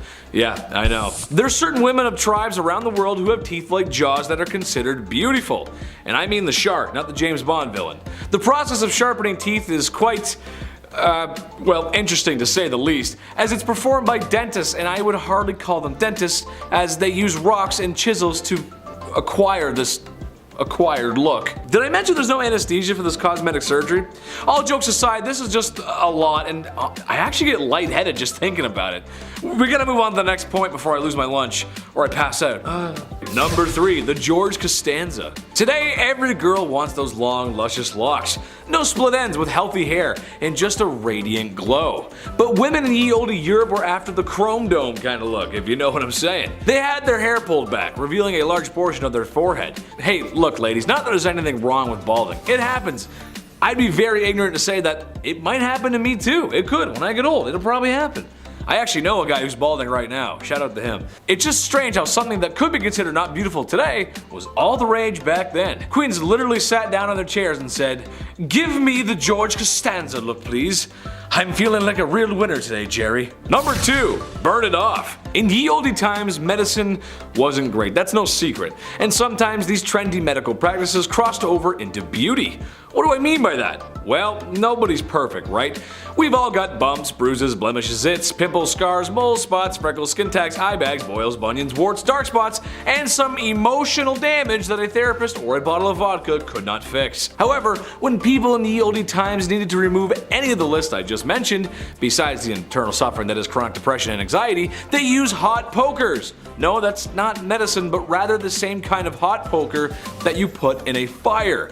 They were used to burn whatever it was that, well, needed to be burned off. Yes, burned off. While still a medical practice, imagine how beautiful you would feel after your least favorite spot got burned off in excruciating pain and probably causing an infection. Are you ready? Here it comes. I'm gonna do it twice in this list, but I'll let you guys finish it. Are you ready? I spoke to the chief and he said, it's not it! There you go. Ah, you said it! Let's go. Number 1, glowing teeth. Teeth are important, and this is a reminder that you should go to the dentist. Stop putting it off, seriously. Healthy mouth is gorgeous for everyone.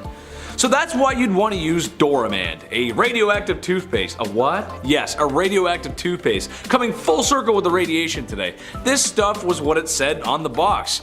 And this one literally did say it on the box. It was radioactive toothpaste. Like that was something to brag about or something. I don't need to tell you why that's wrong or unhealthy. You may as well just sit in a room and leave an x-ray machine on all day at that rate. Only Minty Fresh toothpaste for me, please. Number 10, golden hair. Hair is important. Imagine how different George Clooney would look if he was balding. Ooh. You gotta take care of your hair. There's nothing like treating your scalp to a nice scented and moisturizing shampoo. The Incas thought this too, and reached for the next best thing. Fermented pea. Oh yes, that's right.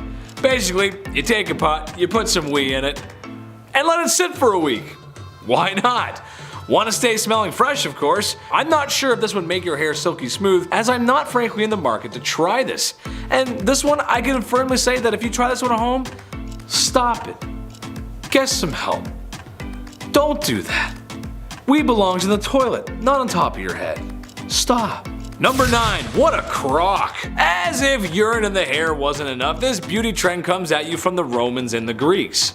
The Romans and the Greeks were the peak of ancient civilizations, built beautiful monuments, and were honestly just so smart, so smart.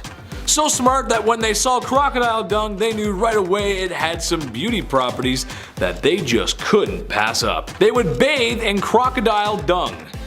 That's right, bathe in crocodile dung. Known for its restorative and anti-aging properties, I'm just not sure how this works really. Did they like heat it up or something, or did this like slip into a tub with a pile of like lukewarm unlawfulness? And how do they really know it had de-aging properties? I'm starting to think this knowledge might be related to the whole urine shampoo thing. This is also gonna be a hard pass for me. No thanks, I'm good. No poo in the hair. Number 8. Beauty is pain. Ladies, we all know sometimes beauty is pain. It can be a lot, or even too much sometimes. But how far are you willing to go for a little extra beauty? In ye olde times, pale skin was considered to be beautiful, but not always the easiest to obtain. Makeup is expensive and was made of lead and other lovely materials. With all that makeup being caked on, that had to feel lovely on your face. So what's the next best thing? Bloodletting, yes, that's right. In order to have that healthy twilight pale look, women found themselves relieving themselves of their blood. Bloodletting was used for other medical reasons at the time as well, but why not get 2 birds stoned at once? Stay healthy and achieve that beautiful complexion. I unfortunately pass out at the sight of someone else's blood, so the loss of my own just to be pale would not bode well for me. I will have to hard pass on this trend as well. Plus, look at these rosy cheeks. I don't want to lose that. I think it makes me look cute. Number 7, mouse skin eyebrows. Okay, Stuart Little, if you're watching this, skip to number 6. You don't want to see any of this, alright? Trust me, it's not good. Back in the 1800s, as I mentioned earlier, the cosmetic game was harsh, to say the least. The eyebrows too, they had a rough go. Eyebrows were completely plucked off back then in order to make the forehead bigger. Yeah, you need that 1800s 5 head. That's the trick, apparently. Imagine if I shaved my eyebrows off and then painted my face like pale white. Honestly, I'd do it for the clicks. I'd do it for you guys. This 5 head look didn't last forever, thankfully, but for a hot minute it almost got worse. In the late 17th century and early 18th century, these leading ladies would shave off their eyebrows and then they would glue on mouse skin to replace them. Like a band-aid, only horrible and stinky. Since their face was freshly painted and the glue game was weak, they would have one shot only to stick these puppies on. You just gotta eyeball it and hope that it works and that it looks in the right spot. I don't know. You put them on too low, you're gonna look upset all day long. Eyebrows are angry sisters, not angry twins, okay? Remember that. Number 6, lip paint. Red lips always lie, especially when you don't know that ammonia is mixed in with it. How jolly. Back in the Victorian era, the pale look, red lips, beauty marks, you were trying to look like a literal queen. That was the whole point. So women in the 1800s would either make their own compound themselves, which didn't work, obviously, or if they had some money, they would buy some. The main ingredient in these days were not ideal. Crushed up insects, which already could cause allergic reactions when applied to your lips, but the ammonia mixed in really put the nail in the coffin at that point. Ammonia and crushed bugs? What am I, Oogie Boogie? What am I making here? What am I applying? Number 5, corsets. I can't even imagine how hard it was to wear one of these. Like, I have no chest. I'm just a diving board. And already, this is a nightmare. I can't even imagine. The Victorian corset, okay. Tiny waist, curves, look, the whole thing. Obviously, this was horrible for your body. Just looking at this, you're like, ugh. Your ribs would literally slowly deform, as well as your spine misaligning. But instead of talking about how horrible this obvious one was, let's talk about that corset duel from 1836. Yeah, have you heard about this? That's a real thing. Hungarian Princess Pauline von Metternich was married to Prince Clemens. She had to marry her uncle when she was 20 back in the 1850s, so surprise, surprise, she was a little unhappy. Weird, right? So since the marriage began, her husband, he was involved in numerous affairs. He liked going after actresses or singers, whatever. He barely paid any attention to her. That is until, you know, she started to have fun in life. Then he's like, ugh, what are you doing? Yeah, once she got over this gross prince, she had a great time. She drank, she smoked, she defied convention, but most notably, her duel in the summer of 1892. She challenged another royal, a countess, to a duel in nothing but a corset. How badass is that? To this day, it's not yet determined who won per se, but a princess dueling in the dark after some drinks? Yeah, that should be a musical. Forget Frozen. I want to watch this on DVD. Let's go. Number 4, deadly nightshade. Macbeth's soldiers used deadly nightshade to poison their enemies. And during the Victorian age, women would apply nightshade to their eyes, just so they look nice. Awesome, so this is horrible. Let's talk about it. The pupils would become larger after this, okay? That was the whole point of putting poison in your eyeballs. The thing that makes deadly nightshade so commonly known is the sweetness of the berries. Have you ever been outside and you see a berry and like 30% of you really wants to eat that berry? Well, curiosity kills. Deadly nightshade can be found in Europe, Asia, and Africa. It grows purple flowers in groups of 3, along with those inviting purple berries. Just 2 to 4 berries can kill a human being, so don't. When in doubt, just don't eat them. And the flower as well. Don't ingest this, you'll get poisoned. And also, don't put any near your eyeballs, in this century or the next. Number 3, bustles. So while corsets are one nightmare, bustles are just an entirely new thing. Tiny waist wasn't enough, eh? Had to get big old dump trucks as well? These Victorian folks went hard in the paint. Figuratively and literally, I guess. Bustles were also known as the Grecian bend. Big old booty bend, that's it. It came to town in the 1870s and it took the idea of wearing a cage as a skirt to just having the back part extend out. Ah yes, an update, an upgrade, I guess. Then the fabric was draped behind the butt. Hope you don't like sitting down ever, because that's obviously not an option. Corsets would move your organs around slowly, and bustles would slowly damage your back. So let's leave this one in the 1800s. I think that's probably for the best. Number 2, red lead redemption. Look, I'm pretty new to skincare routines, but I'm trying, okay? I'm trying to get rid of these bags under my eyes. I'm trying to sleep and drink water, all that jazz. Back in the 18th century, those bags under your eyes were a lot harder to get rid of. Lead mixed with vinegar, this would make you look more pale. If I used this, I would literally be a ghost. I would just be invisible. You would just hear a voice in a green screen right now. In the 18th century, that pale look was ideal, but this lead vinegar mix also smoothed out your face. So what could go wrong, right? Queen Elizabeth I used cosmetics containing lead, mercury, and arsenic. Those powerful 3 things you don't want anywhere near your face. Yeah, arsenic too, the same deadly poison that took out George III and Napoleon Bonaparte. Just the worst ingredients in the 1800s cosmetics game, really. The Agency for Toxic Substances and Disease Registry has arsenic on its priority list of hazardous substances. Toxic metal exposure is still an issue we're facing today in this century, so I hope this is eye-opening. Sans poison eye drops, I hope it's eye-opening. And finally, coming in at number 1, deodorant. What did people even do before Old Spice? You know, before that guy was born, how did we know how to smell good? What did we know how to do? Deodorant was first introduced to the public back in the late 1800s, and it was called Mum. It was a cream that used zinc oxide, and it was stored in metal, cold containers. That's just nothing like Speed Stick at all. It's not discreet in any way, shape, or form.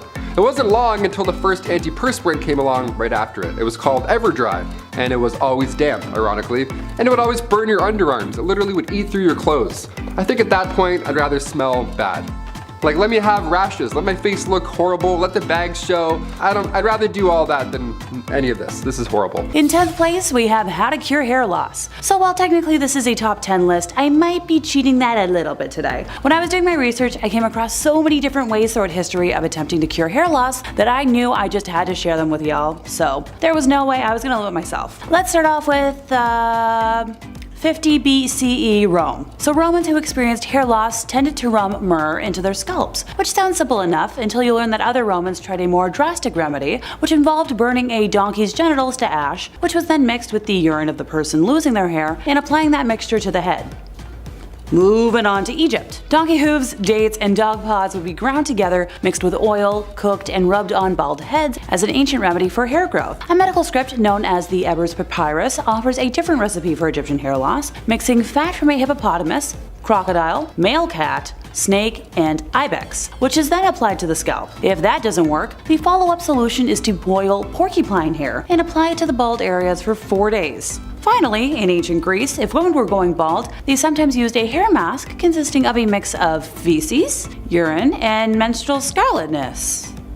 Okay. Hippocrates endorsed a mix of pigeon droppings, opium, horseradish, beetroot, and spices as an ancient remedy for hair growth, while Aristotle recommended goat urine as a treatment instead. I'll pass on all fronts, thanks. In 9th place, we have separating lashes with a safety pin. This is probably the most modern trick on today's list, and it comes courtesy of film star Audrey Hepburn. She liked to darken, plump, and lengthen her lashes like the best of them, and she had one trick to ensure that her lashes looked naturally fanned out and clump-free, and it wasn't, some sort of magic mascara wand. After applying a layer of mascara, her makeup artist, Alberto De Rossi, would take a pin and meticulously separate every single lash. Just for a fun little reference, the upper eyelid alone has an average of roughly 70 to 150 lashes, making that undertaking quite the long and possibly, dangerous process. To prepare for the undertaking, it's recommended to curl your lashes first to make things easier. One must start at the base near the waterline and pull the pin through to the top, separating, each individual lash. So this defines each lash, as well as helps to distribute the dark mascara pigment more evenly. Once you complete the first eye, repeat on the next, and then proceed to your lower lid lashes if you'd like. I'll stick with an overall lash brush, thanks, and my reliable false lashes.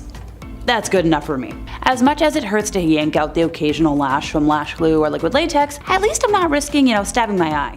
Trust me, I'm a heck of a klutz. In 8th place, we have geisha beauty. So during the Heian era, geishas would blacken their teeth using a mixture of oxidized iron fillings steeped in an acidic solution. One of the main reasons for this practice was the fact that for hundreds of years, pitch black objects were regarded as immensely pretty, and unlike the Western ideals that folks like myself have been raised with, that's just how things were there. The women used to remove their heavy makeup with a nightingale poop, which apparently did wonders for their skin. The active chemical in the bird poop is guanine, which allegedly cleanses the skin and rejuvenates it. Now, geishas aside, back in the day, the beauty of Japanese women was often judged on the basis of their hair length, and the ideal length was considered 2 feet below their waist. I don't want to think about how long it would take to brush hair that long, never mind the hairballs that would form. Or mats. Nah. Morning garb, and I don't mean pajamas, is number 7 in our countdown. Known as the monarch of mourning, Queen Victoria influenced how grieving women dressed and behaved in Europe and the United States after the passing of her husband in 1861. She famously mourned him for 40 years until her own demise, and started what's now known as the Victorian mourning etiquette. Victorian mourning etiquette came with elaborate rituals to commemorate their dead. It became normal to have incredibly elaborate and lavish funerals funerals, curtail social behavior, and even erect statues and ornate monuments as tombstones. Mourning clothes were part of this, and they were introduced for both sexes. Said to show a family's outward display of their inner feelings after the passing of a loved one, the rules for who wore what and for how long were complicated and often outlined in popular journals or household manuals. Call that a mourner's magazine. Jokes aside, men definitely had it a lot easier. They simply wore their usual dark suits along with black gloves, hat bands, cravats, or ties. For women, especially should she be a widow, there were different levels of mourning and garb to wear as you progressed out of deep mourning and into lighter mourning and so forth. Deep mourning was of course black, but also made specifically was a crepe styling, a scratchy silk with a puffed, crimped appearance associated with mourning as it doesn't pair with any other clothing. Right. The mourner would eventually stop donning the crepe and then stop donning black. This was called lightening the mourning, before cloth colors eventually moved on to gray, mauve, then white, until the mourning period was considered complete. Number 6 in our countdown is the human hair wearers. Fun because it rhymes, but creepy for a whole slew of reasons. So, what do I mean by human hair wearers? Well, it was a tradition in Victorian era to don jewelry that had segments of human hair embossed, woven, or sealed into it. But for many Victorian people, the amount of hair involved in remembering loved ones went far beyond a little lock in a necklace. In stores and women's magazines, you could find patterns for wreaths made of hair and wire, often floral designs. Bracelets, brooches, earrings, and necklaces were also all very common. In its prime, human hair jewelry and decor was considered incredibly fashionable. It's even said that swapping locks of hair was a love token between women-loving women or friends, the way that girls today might wear friendship bracelets with each other. I guess if you need a trim and you were already late on a birthday gift, you could really just kill two birds with one stone. Number 5 in the countdown is all about buggy dresses. The wealthy Victorians were very into the grandeur, looking to feed a fascination with culture especially. Beetle wing embroidery was at a peak of fame in the 18th century India and was quickly appropriated by English visitors while military occupied the country from 1858 to 1947. Elytra, which is the hard casing over a beetle's wing, first appeared on dresses and experienced their first burst of popularity in England by the 1820s, though English women in India had likely been donning it since at least the 1780s. Material used was often white or other pale colors to help augment the reflective green tones of the beetle wing. This visual was made possible when elytra was paired with zardozi, a gold embroidery style often done on colored cottons or silks. Victorians at least didn't appropriate everything about the art form. They made patterns and styles of their own for the dresses. Elytra was sewn onto the gowns in an imitation of live beetle patterns, a reflection of Victorian interest in naturalism and zoology. Not sure why anyone wants to look like they have live bugs crawling on them, but okay. Number 4 is the casual ball gown. One of the most notable shifts in Victorian time was that fashion began to be differentiated by gender rather than class. This reflected the changing roles of women in society. And let me say, every part of Victorian women's fashion seems tortuous. You start your day layering on long, crotchless underwear and tunics before strapping a metal cage to your waist. You then wear an average of 6 skirts over that, alongside bodices and corsets that would forever change the placement of your organs and potentially even suffocate you to death. The reported average weight of a Victorian dress when fully on could be anywhere between 14 and 22 pounds. But the risk doesn't end there. In fact, it was everywhere. It was estimated that between the 1850s and 1860s, 3,000 women in England died from their crinolines catching fire, as airy fabrics and hoop-supported skirts also allowed for plenty of air to circulate beneath a dress, which could also make a small flame grow out of control in seconds. In 1864,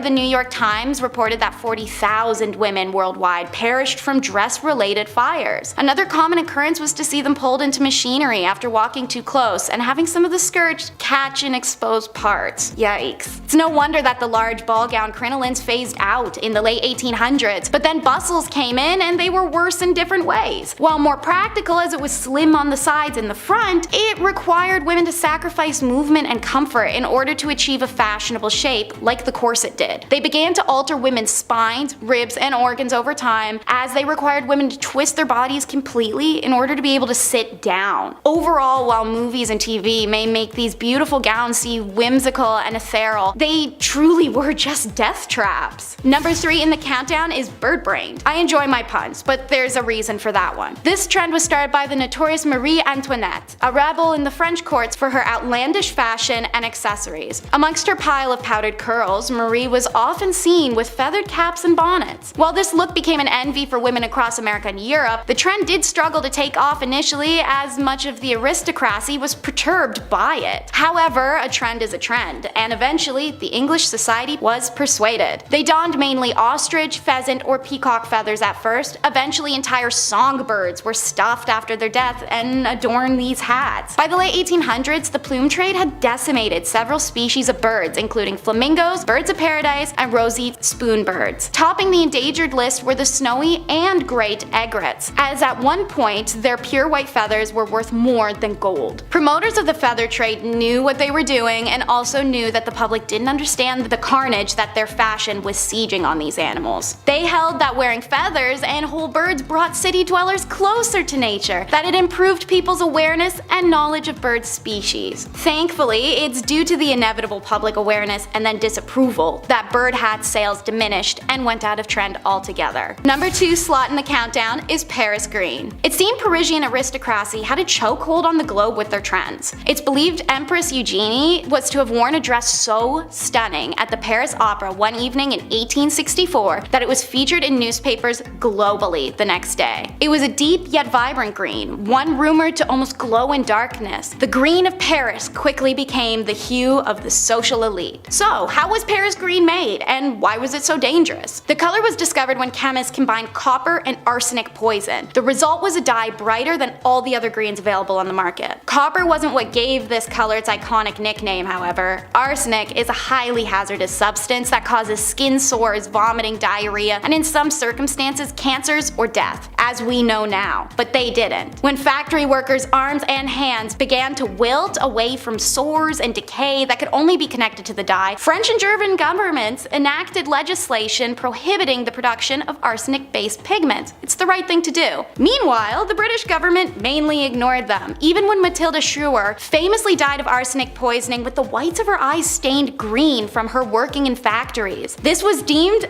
accidental poisoning by the government at the time. Paris green remained popular in England until, ironically, it just went out of trend. It's a little bit of an abrupt ending, honestly. No justice for those exposed in workplaces or compensation for suffering, but nothing takes the cake quite like the Victorian trend of looking dead, which is number 1 in our countdown. You'd figure people look dead enough as is, inhaling arsenic and mercury from their clothes and shoes and hats constantly, let alone their home decor, but looking dead was the fashion of the day. This look was specifically modeled after how tuberculosis affected you. Pale skin, watery eyes, red lips. While this disease was decimating the lower status, higher status women recreated it with makeup and arsenic consumption. You heard me right. In order to get pale skin, women consumed arsenic. In order to not die from arsenic, the consumer had to follow a careful process, eating small doses to build up a tolerance. Now, arsenic is addictive, so if they at any point stopped the consumption, they would experience withdrawals such as vomiting, stomach pains, convulsions, hair loss, nervous system failure, kidney failure, delusions. The list goes on. Some women were stuck taking it for the rest of their lives. For the desired watery eye look, women would put citrus or even perfume in their eyes. Some went farther, using belladonna flower, also known as deadly nightshade, for longer lasting tears. However, being poisonous, little wonder why blindness was widely reported as a symptom of belladonna drops. No wonder it did such a good job. Red lip paint included, you guessed it, more poison. In this case, usually lead. All of these poisonous products would contribute to illnesses and facial decay. Death was of course a long-term side effect of the usage once poisoning reached its crescendo. Suffice to say, while you may really want to fit in, some trends are not worth getting on board for, especially if they'll slowly melt your face off. Number 10, the cholera belt.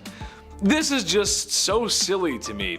While the Victorian era seems like a long time ago, it's really only like 3 to 4 people ago. So Yeah, your grandparents or maybe even your great-grandparents could have experienced a life like this. As we all know, disease was rampant back then, and thank God we're a little less gross now, am I right? Well, cholera was quite the tummy bug going around back then, causing upset stomach, indigestion, and the Oregon Trail's favorite, diarrhea. Ooh, no thanks. So the people of Victorian times came up with something that, well, wasn't only functional, but fashionable too. Very nice. The cholera belt was a piece of red fabric that was to be wrapped around the belly to keep you warm. That's because people thought having a cold belly caused cholera. Because yeah, that devil gives you cholera. Yeah, for sure. Yeah. That's what does it. It's not. It's a sickness. It's a virus. Number 9. Scheele's Arsenic Green. For some reason, green was all the rage back in Victorian times. I'm not sure why. I'm personally not a fan of green, but except for the green screen. We love that. I know you guys can't see that, but I love the green screen. When I was a paint mixer, sometimes people would bring up the wildest colors for me to mix, and they weren't for art projects. They were for walls. So weird, but I digress. There was a common color back then called Scheele's Green. It was made in a lab by a spooky, scary Swedish guy named Scheele. Go figure. This color was used in everything: dresses, fabric, paint, you name it. The trouble is, it was a compound of copper and arsenic. Therefore, it was toxic and caused a lot of harm. It also had links to cancer. For example, when Napoleon was banished to St. Helena, the walls of the house he was staying in were painted with shades of Scheele. Eee, that's not good. Pretty sure he died of stomach cancer too, so there's a connection there. Number 8. Beetle dresses. Like I said, the green color was really in at the time, and there were other ways of achieving such a gorgeous glow besides using Scheele paint. Similar to how Cleopatra made her eyeliner, some dresses in Victorian times were made with pieces of beetle. Ugh. I'm sure there are some folks out there who probably don't mind that, but for the rest of us that don't care for Halloween or My Chemical Romance and Tales from the Crypt Keeper, hard pass. Basically any beetle or colorful bug that wings, or I guess caprices, was worth keeping was prepared and sewn into fabric. The finished product doesn't look like it came from creepy crawlies. It actually looks kind of good, to be honest. Mind you, this is a time when a lot of things were still done by hand, so there's a little bit of love in each beetle you stitch. That's kind of nice. Mom helped out with that one. That was nice. Number 7. Propeller hats. Okay, I'm coming for hats in this video, it seems. Sorry about that. Propeller hats in Super Mario, very practical. A lot of Goombas, sudden gusts of wind, plus a few warp pipes. You're gonna need a lift or two, right? Fair. The summer of 1947, not that windy folks. Not windy enough for propeller hats, I'll tell you that for free. Why are teens in the 40s wearing airport runway anemometers on their heads? Why? We don't need to know the wind velocity outside, just go eat some ice cream. Well, it started with a cartoonist named Ray Faraday Nelson. See, he used this propeller hat in a cartoon, and then later on at a sci-fi convention, he had the cartoon there with a real-life propeller hat. And everyone was like, what? How? How did he just do that? This of course swept the nation, just like the fidget spinner. Brands made their own versions, they hopped on the trend quickly. So quick in fact that Nelson never had time to even secure a patent for this new, fresh idea. Yeah, it was too late. He didn't get a dime from the hats, and we didn't get the gift of solo flight. So let's call it even, Ray. Number 6. Ruffs. With silken coats and caps and golden rings, with ruffs and cuffs and farthingales and things. Taming of the Shrew, Act 4, Scene 3. Ah yes, the theater and the ruff. Well, not that rough, but quite literally theater in a ruff. A ruff, I sound like a dog. A ruff, or also known as the Elizabethan collar, was an interchangeable piece of cloth that could itself be laundered separately while keeping the wearer's gown from not being soiled at the neckline. Long story short, no Chef Boyardee spilling out of your mouth and down onto your clothes. Hey, that's a good idea. The stiffness of the garment forced upright posture and poise. Most ruffs could only be worn once due to its longevity and structure. Made out of a very fine material like silk, their light and delicate material, design, and size led them to become a symbol of wealth and status amongst the upper class. There was even a time where blue dyed ruffs were against the law in England, since it resembled Scotland's colours on its flag. It shall only be of 2 primary colours, yellow and blood. Or red. Red. Number 5. Smoke break jackets. Here we go. Hey, remember Hugh Hefner? Yeah, not only did he treat women like but he also dressed like it completely. Yeah, rather fitting if you ask me. Guy would wear a stinky maroon colored jacket and then sit there and blow smoke in your face all night. What an icon. Guy changed history. He would wear what's called a smoking jacket. That's what this garbage is. They were around in the 1600s, but they really peaked popularity in the 1920s, when Hugh was like 56 years old, you know what I mean? These jackets were designed for gentlemen, I mean obviously, you know, they were designed as bathrobes with class. They were made of this velvet cloth, perfect for soaking up cigar smoke and further accusations. God rest his soul. He really left his mark in history, didn't he? Number 4, corsets.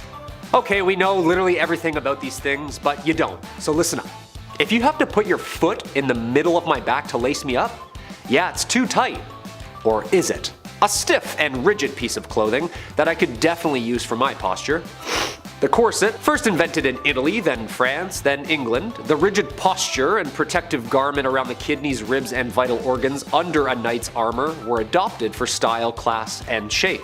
Most popularized during the 16th century, this slim and sleek look was adored and worn by all classes. The best way for a woman to shape her bust, a man's chest straight and high while riding, and a great way to lose consciousness. No, I can breathe. Go a bit tighter. Yeah, it's perfect. Thank you. Usually made out of something strong like whalebone or wood. The stitched corsets would maintain its hard shape and the wearer would basically just be stitched in for the entirety of the day. That sounds comfortable. Number 3, hammer pants. Okay, look, Kyle and I were on a dance team or two growing up, we get it. Baggy pants, extra zippers, zippers that don't even have pockets, pockets that are far too shallow to hold even that of a chapstick. We get it, okay? We love a good pair of dance pants.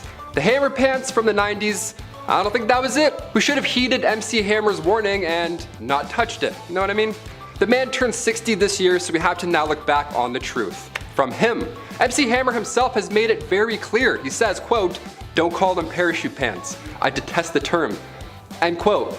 Yeah, man of few words, but you know what? When you sing that many songs, you don't need to speak anymore. Obviously, MC Hammer didn't invent this style, but it's funny to see him act like he did. You know what I mean? These types of trousers initially appeared in Persia, India, and Turkey thousands of years ago, but we love your bangers, MC Hammer. All 3. Number 2, belladonna drops. Growing up with bad vision, I've had some pretty weird things shoved into my eyes. Dirty fingers, drops, but never a scoop of berry jam. Nah, I kinda missed out on that one, I guess. Okay, maybe not jam, but the belladonna berries, though very toxic, had an unusual role in beauty standards in medieval Europe. Upon squishing this doughy-eyed remedy into your sockets, the person's, usually women's eyes, would dilate, resulting in huge, doughy puppy dog eyes, just running around town with blurred vision like you're about to get ophthalmologisted. EML49 strawberry, raspberry, blueberry, that's not, okay, what? Of course, you wouldn't be able to see how good you looked per se, as if you've ever been dilated for optometrist reasons, then you know exactly what I mean. The belladonna or beautiful woman drops got you running into walls every 2 seconds, but boy oh boy does she look beautiful. Number 1, paper dresses. This short-lived fad was introduced in the 1960s. It was a good one. It was exactly what you think. Paper dresses, nice. Paper Mario in real life. Finally, I've always wanted this. I could already feel the paper cuts. What did I remember this ought to be? Here we go. Paper dresses to go. That was the phrase they like to use. They said the word go twice, therefore must be a good product. The Scott Paper Company made these not expecting the reaction that it got. It caught on quickly, of course. It only took 6 months for this casual paper company to start selling more than 500,000 paper dresses. Just out of nowhere, they're like, let's just try this, and then it worked. It went so well that other companies hopped on board, just like the propeller hats. Over $3 million were spent on this awful fad. Andy Warhol was even in on the mix. It was a big deal. Everybody wanted to be involved. They weren't made of flimsy printer paper. It wasn't as bad as I'm making it sound, but it certainly wasn't great either. The dress was made of disposable material called Duraweave, before it was cool to make things out of disposable materials. Believe it or not, it was slightly water and slightly fire resistant. Unlike those puffy middle-aged dresses that immediately go whoom, and then they don't exist anymore. This one was a little bit better. Took the flame a little bit of time, right? It's been compared to the thick paper bib that you get at the dentist. Yeah, that horrible material that bunches up and pokes your neck mid-root canal while Kyle's doing stuff? It's made of that. fun. We love history. We love beautiful fashion history. Getting us started at number 10 is top hats. A top hat is an iconic image. You can see them in old black and white movies or on logos such as Mr. Peanut. But why were top hats created, and why were they so trendy? Well, there's multiple reasons actually. Men and women were already wearing hats and bonnets to protect their heads from rain, wind, and the soot from local smokestacks. As a result, hats were already quite a trendy wear. However, the true reason for its popularity is what it represented. The top hat quickly became symbolic of status, power, and masculinity. From 1850 to 1900, men wore top hats for business, pleasure, and formal occasions. Certain colors were even associated with certain times of day. For example, a black top hat was for day or night, making its wearer feel taller, more handsome, even suave. Some were even reported to be a height of 12 to 14 inches tall. Top hats, amongst other hats of this era, also required ridiculous upkeep, such as being brushed, boiled regularly, powdered, etc. They also tend to contain mercury poison. As time progressed, we found other ways to overcompensate as well as accessorize our heads, so it's easier to see why the top hat never made a comeback. Number 9 in the countdown is women and their flirty fans. When you see a gentleman caller across the room, you may want to send him a hint that you're picking up the vibe that his top hat is putting out. What better way than subliminal messaging with an item you're already carrying? In Victorian times, women carried fans due to fainting spells, which were really just the result of their excessively tight and heavy garments, something we'll cover later in the video. In 1827, a fan maker from Paris, Bumblebee, published a leaflet explaining the language behind the uses of a fan. Some examples were twirling the fan in the right hand meant that I love another. Meanwhile, drawing the fan across the cheek told someone special that I love you. A fan half opened and pressed to the lips gave permission for a kiss. However, it is rumored that the less romantic truth is that the fan etiquette, such as Bumblebee leaflet, was invented in order to boost the sales of fans in the 19th century after they had fallen out of fashion following the French Revolution. Irregardless of rumors, it appears in olden times some people were using fans to get hot rather than cool down. Speaking of keeping it cool, next in our countdown at number 8 is bottomless underwear. While showing a bit of ankle may have made you a harlot, in the Victorian era every woman was walking around with crotchless undergarments. But these strange underoos were invented with a justified purpose. Due to the amount of fabric layers, steel crinolines, and tight bodices and dresses, women of the era didn't really have time to spend an hour undressing before nature calls. By creating undergarments that had holes aligned with the wearer's groin, a woman's only mission would be to hoist up as many layers as she could before popping a squat. Don't be fooled, however, that wasn't exactly easy either. Some of you may wonder what happened if Aunt Flo paid a visit while a woman was wearing an open bottom undergarment. Well, in Victorian times, menstruation hygiene was perceived very different, and women quite literally let it flow. If you want to learn more, search that one up on your own. As fashion evolved and women wore fewer and lighter clothes in the early 20th century, pulling down undergarments from underneath bustles and cages was no longer a nightmare, so the crotchless undergarment was soon abandoned once more. But now it does make sense why everyone loved the high-kicking can-can dancers in 19th century Paris. Number 7, wearing black for weeks. Losing a family member is tough. Life can get hard. In Victorian times, passing away was a big deal. There was usually a big funeral, flowers, tears, everything, the whole works. The crazy part is, you were expected to wear black, or mourning clothes as they were called, thought to be an outward expression of one's emotions and feelings. However, it's not like that one funeral of the distant uncle you had, where as soon as you got home you ripped off your suit and hopped on Call of Duty to see what your friends are doing. Oh, on the contrary, my ninja diffusing friends, because in Victorian times, your search and destroy matches would require you to wear those black mourning clothes for a long time. Sometimes even weeks and months on end. Queen Victoria wore hers for years after her husband passed, and it was odd to see her in anything but black. That's a weird story. That's crazy. Number 6, aniline dye. In 1856, William Henry Perkin was trying to create an anti-malaria drug using aniline. After all, the British were spending an awful lot of time in foreign nations doing as the British do and needed a cure to keep doing what they do. Well, he did not find a cure for malaria, but he did discover it makes a very lovely dye that makes deep reds purples And black, you need that for the funerals.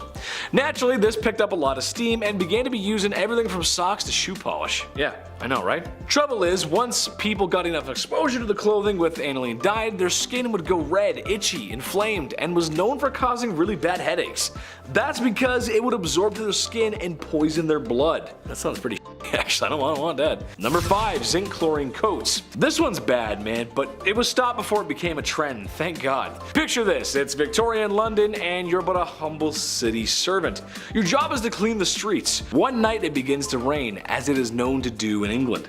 I hear it rains there a lot, I don't know. And the city provides these humble men with coats that have a zinc chloride layer in the fabric. It was supposed to protect against rain and wetness and whatnot. A lot of chemistry in this video, but some might already guess that this was a bad idea. Zinc chloride is not only corrosive, but water soluble. So, after a shift in the rain, a lot of these men came back with really nasty chemical burns. And no, they didn't have emergency showers like in Heisenberg's RV. They didn't have that, or your high school chemistry class. It was really bad. They stopped it immediately, because that's really bad. Number 4, asbestos fabrics. Chris will like this, he'll remember these. Picture this, it's 2004. It's Saturday afternoon and your dad just got finished watching an episode of Trucks. Nice. And now you have control over the TV remote. Saturday morning cartoons, here we come. I used to love the Kirby Show, he's one of my favorites. Love that guy. But just before you change the channel, there's a commercial with an old man who looks very concerned. And he says, "Have you been affected by mesothelioma and or because of exposure to asbestos? Then you may be qualified for compensation." I believe it went something like that. Maybe I should call Saul Goodman. Where's he when you need him? All jokes aside, those commercials were not joking. They weren't joking around at all because it's been known asbestos was very harmful for a long time. So yeah, it was pretty bad. Victorian times were no different. Mostly using things to protect from heat or fire, and while it did do the job somewhat, it was very harmful for the lungs. And like the old man says in the commercial, it could be cancerous, hence mesothelioma. I said it right there. I said it the first time when I was impersonating him, and now I can't say it. Mesothelioma. There it is, mesothelioma. Number 3, radium makeup. Okay, sure. I'll give you that radiation and radioactive materials were pretty much being discovered and barely understood for the time. Okay, sure. It was new. Look up Madame Curie. Tragic story there. So when the very interesting radium was discovered, it got thrown into everything because, yeah, why not? Radium makeup, radium watches, you name it, radium was in it. While at first exposure to radium, you'd be fine, not too much to worry about. However, after years of direct physical contact on the skin, yikes, there's going to be a problem. It's radioactive. It's the reason why you shouldn't get too many x-rays. Not that it's radium, I'm just saying radiation in general is not good for you. Not much to explain in this one except it was used and manufactured in women's makeup and they used it, and I'm sorry, that's just rough. Number 2, mercury hats. Mercury was nothing new in the medical field in Victorian times. It had been used in ancient China for a long time before that. And yes, it was poisonous. It was harmful to you. However, in Victorian times, some hats included mercury in their production process. Now, why is that so bad? Well, because mercury makes you go insane. Hence why they called it Mad Hatter's disease. I could not think of a worse name for a disease. Now, not that it's a fashion point, but this was also readily used for treating syphilis at the time. So something that's readily available for the public and health would wind up in closed production. It makes sense. If there's a lot of it, sure, it makes a lot of sense. But it makes people go crazy. Sorry, who's talking to me? What? No, I'm just kidding. Joke, funny. Number 1, cellulose nitrate. This one's crazy. As you can tell on this list, there's been a lot of clothes and fabrics mixed with some naughty chemicals. Naughty! Of course, this is years before OSHA or WMIS, so it probably wouldn't happen today. However, this one takes the cake. When cotton, or a cotton-like product, is introduced to nitric acid, it forms cellulose nitrate, which is also known as flash cotton. Not because it takes its shirt off at an edgy concert, but because I cannot stress this enough how unstable and flammable it really is. Even the slightest heat source could set it off. There's even stories of people spontaneously combusting after being exposed to items made with such. The lights in the studio, they'd probably set it off. That's how sensitive it is. That's pretty crazy. More sensitive than your first day to prom, you know what I'm saying? Number 10, face off. Alright, so it's the 1900s, and technology has gotten good since the 1800s. That means a better life for everyone to enjoy. One such advancement was in women's cosmetics. Introducing the Radia, a brand of makeup that's formulated to make you glow, ladies. And if you don't glow, you can't shine. The secret ingredient? Radioactive materials. I honestly can't believe that this one is real, but yep, here I am.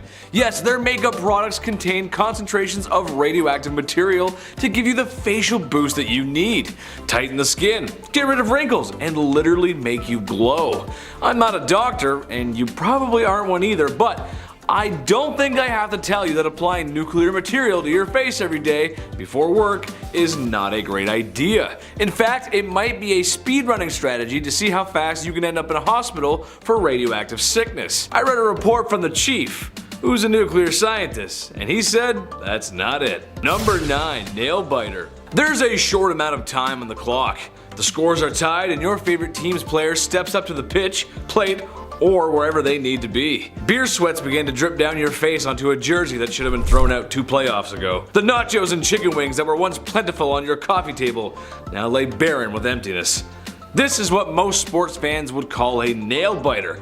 But all Super Bowl predictions aside, is not what I'm talking about. I'm talking about in ye olde times, trimming their nails. How else but with the set of pearl chompers the Lord hath given you. That's just how people did it. Yes, that's right, they bit their nails off. Which even today is kinda gross. You gotta use the old noggin for a minute and think about how clean people's hands were. No running water, no modern toilet paper. Ooh, stinky. That is not a win-win situation. That's actually a lose-lose situation. Don't do that, that's gross. Number 8, mini brows. Back in ye olde times, pale skin was in, and so was dark eyebrows. How to achieve such a complexion? Well, bloodletting for the skin, but I've gone over that before. Something a little more heinous was committed to make ladies' eyebrows look luscious. Mice, a lady's best friend, right? Yeah. Besides some French rouge and ivory teeth, a common beauty practice was to have mouse furs as eyebrows. This is just wrong on so many levels.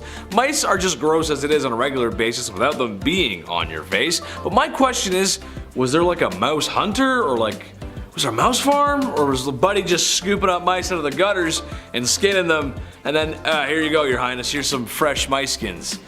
Ooh, yuck, man, no. In 7th place, we have the use of copper. So copper apparently has many benefits for the skin, one of which is that it can help to heal wounds and scars, along with having anti-aging properties. Ancient Egyptians used a lot of copper for their skin, and according to modern dermatologists, copper peptides are well known in the skincare world. So apparently I've been hiding under some sort of rock. They improve skin, including firmness, smoothness, and reduction of fine lines and wrinkles by promoting collagen, elastin, and improved antioxidant activity. Just a little note though, too much copper intake can make you nauseous and give you gastrointestinal issues, or cause serious organ system toxicity. Good news, I'm not gonna freak out my gold-loving dad today by replacing silver with copper as my favorite metal. Honest to goodness, even just choosing to have fake silver ornaments on my Christmas tree over gold last year almost started a full-blown argument in Canadian Tire. It was a whole thing. In 6th place, we have Egyptian makeup. Look, everyone knows about ancient Egyptian using kohl around their eyes to shield against the sun, deter flies, and overall just look stunning. Personally, I very much still appreciate the practice, along with my collection of eyeliner pens. I currently have like 4 black ones on the go for reasons. If you don't believe me,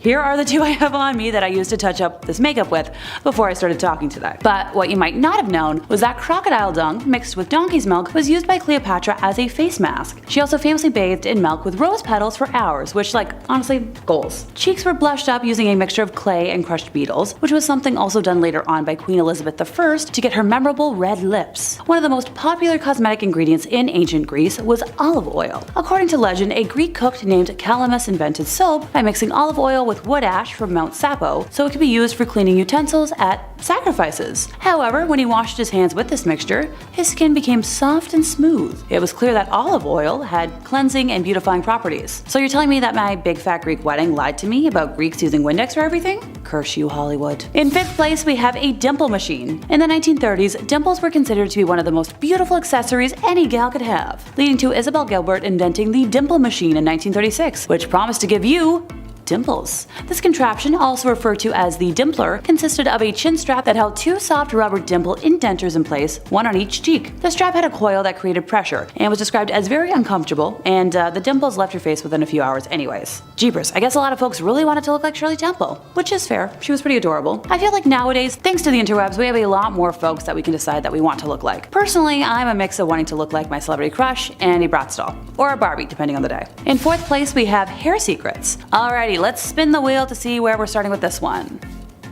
Grease. Alrighty, to achieve blonde hair, which was highly coveted, women would drench their hair in vinegar to bleach it, which would lead to, hair loss and thus the popularity of wigs. Something I didn't know before today was that in ancient Egypt, only women from higher classes were allowed to have long hair. Enslaved women had to cut their hair very short, and the hair cut off was often used for making headpieces for the aristocrats. Before hairspray was invented, women used to use lard to keep their huge wigs in place. There were many times when rats jumped on women's wigs from the smell of the lard. Okay, that's a big no for me. Sure, I attract the occasional flies with the amount of hairspray that I wear when I curl my hair, but that's plenty. Modern sidebar. During the World War II days, women had to make do without wax and used sandpaper to remove unwanted body hair. Yeah, I'm shuddering. In third place, we have Roman makeup. So the Romans attributed great power to cosmetics. Cosmetics first used in ancient Rome for ritual purposes were just part of daily life. Some fashionable cosmetics, such as those imported from Germany, Gaul, and China, were so expensive that the Lex Opia tried to limit their use in around 189 BCE. These designer brands spawned cheap knockoffs that were sold to poorer women. Working class women could afford the cheaper varieties, but may not have had the time to apply the makeup, as the use of makeup was a time-consuming affair because cosmetics needed to be reapplied several times a day due to weather conditions and poor composition. Cosmetics were applied in private, usually in a small room where men did not enter. Cosmetae, female slaves that adorned their mistresses, were especially praised for their skills. They would beautify their mistresses with the cultus, the Latin word encompassing makeup, perfume, and jewelry. Scent was also an important factor of beauty. Women who smelled good were presumed to be healthy. Due to the stench of many of the ingredients used in cosmetics at the time, women often drenched themselves in copious amounts of perfume. Romans believed that the smoke from the burning ambergris would make women more attractive. Ergo, ambergris was typically used in face powders for this reason. Another trick involved sitting over straw fires to make hair shine, or sleeping in a vase filled with red chicken fluid to make it thicker. If that wasn't gross enough, urine was included in facial masks that women used to look clean and beautiful. They also used urine to whiten their teeth as well.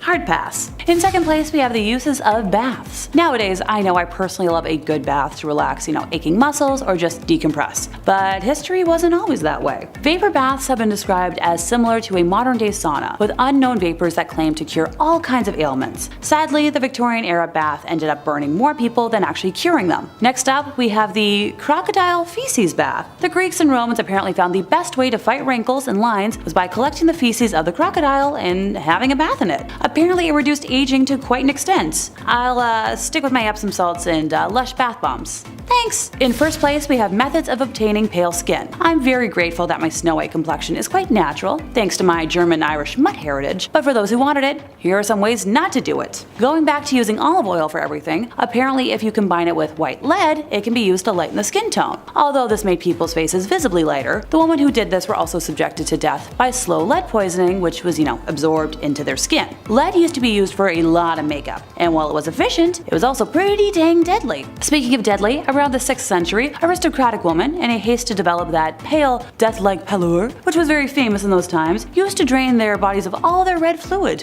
one drop at a time. Well then, that explains why everyone was so weak and tired all the time. But geez, don't waste that elixir, make sure you're donating it to your friendly neighborhood vampires. A common way to remove freckles and tans and achieve that flawless pale complexion was by using lemon juice mixed with sugar and borax on the face in the 1890s. And once again, for that eternal facial glow and skin bleaching, more modern women would wear a face mask taped to their faces while they slept. I would never be able to sleep if I tried that. In less lethal practices, those geisha women I mentioned before used rice flour powder based paste as a foundation. Hey, now that's something I feel like I could try and not risk my health with. And that brings us to the end of our time once again. While I've definitely put some questionable stuff on my face in the name of fashion or, art, I don't think I've ever put anything like life-threatening on my skin. Just a lot of dirt and airbrush.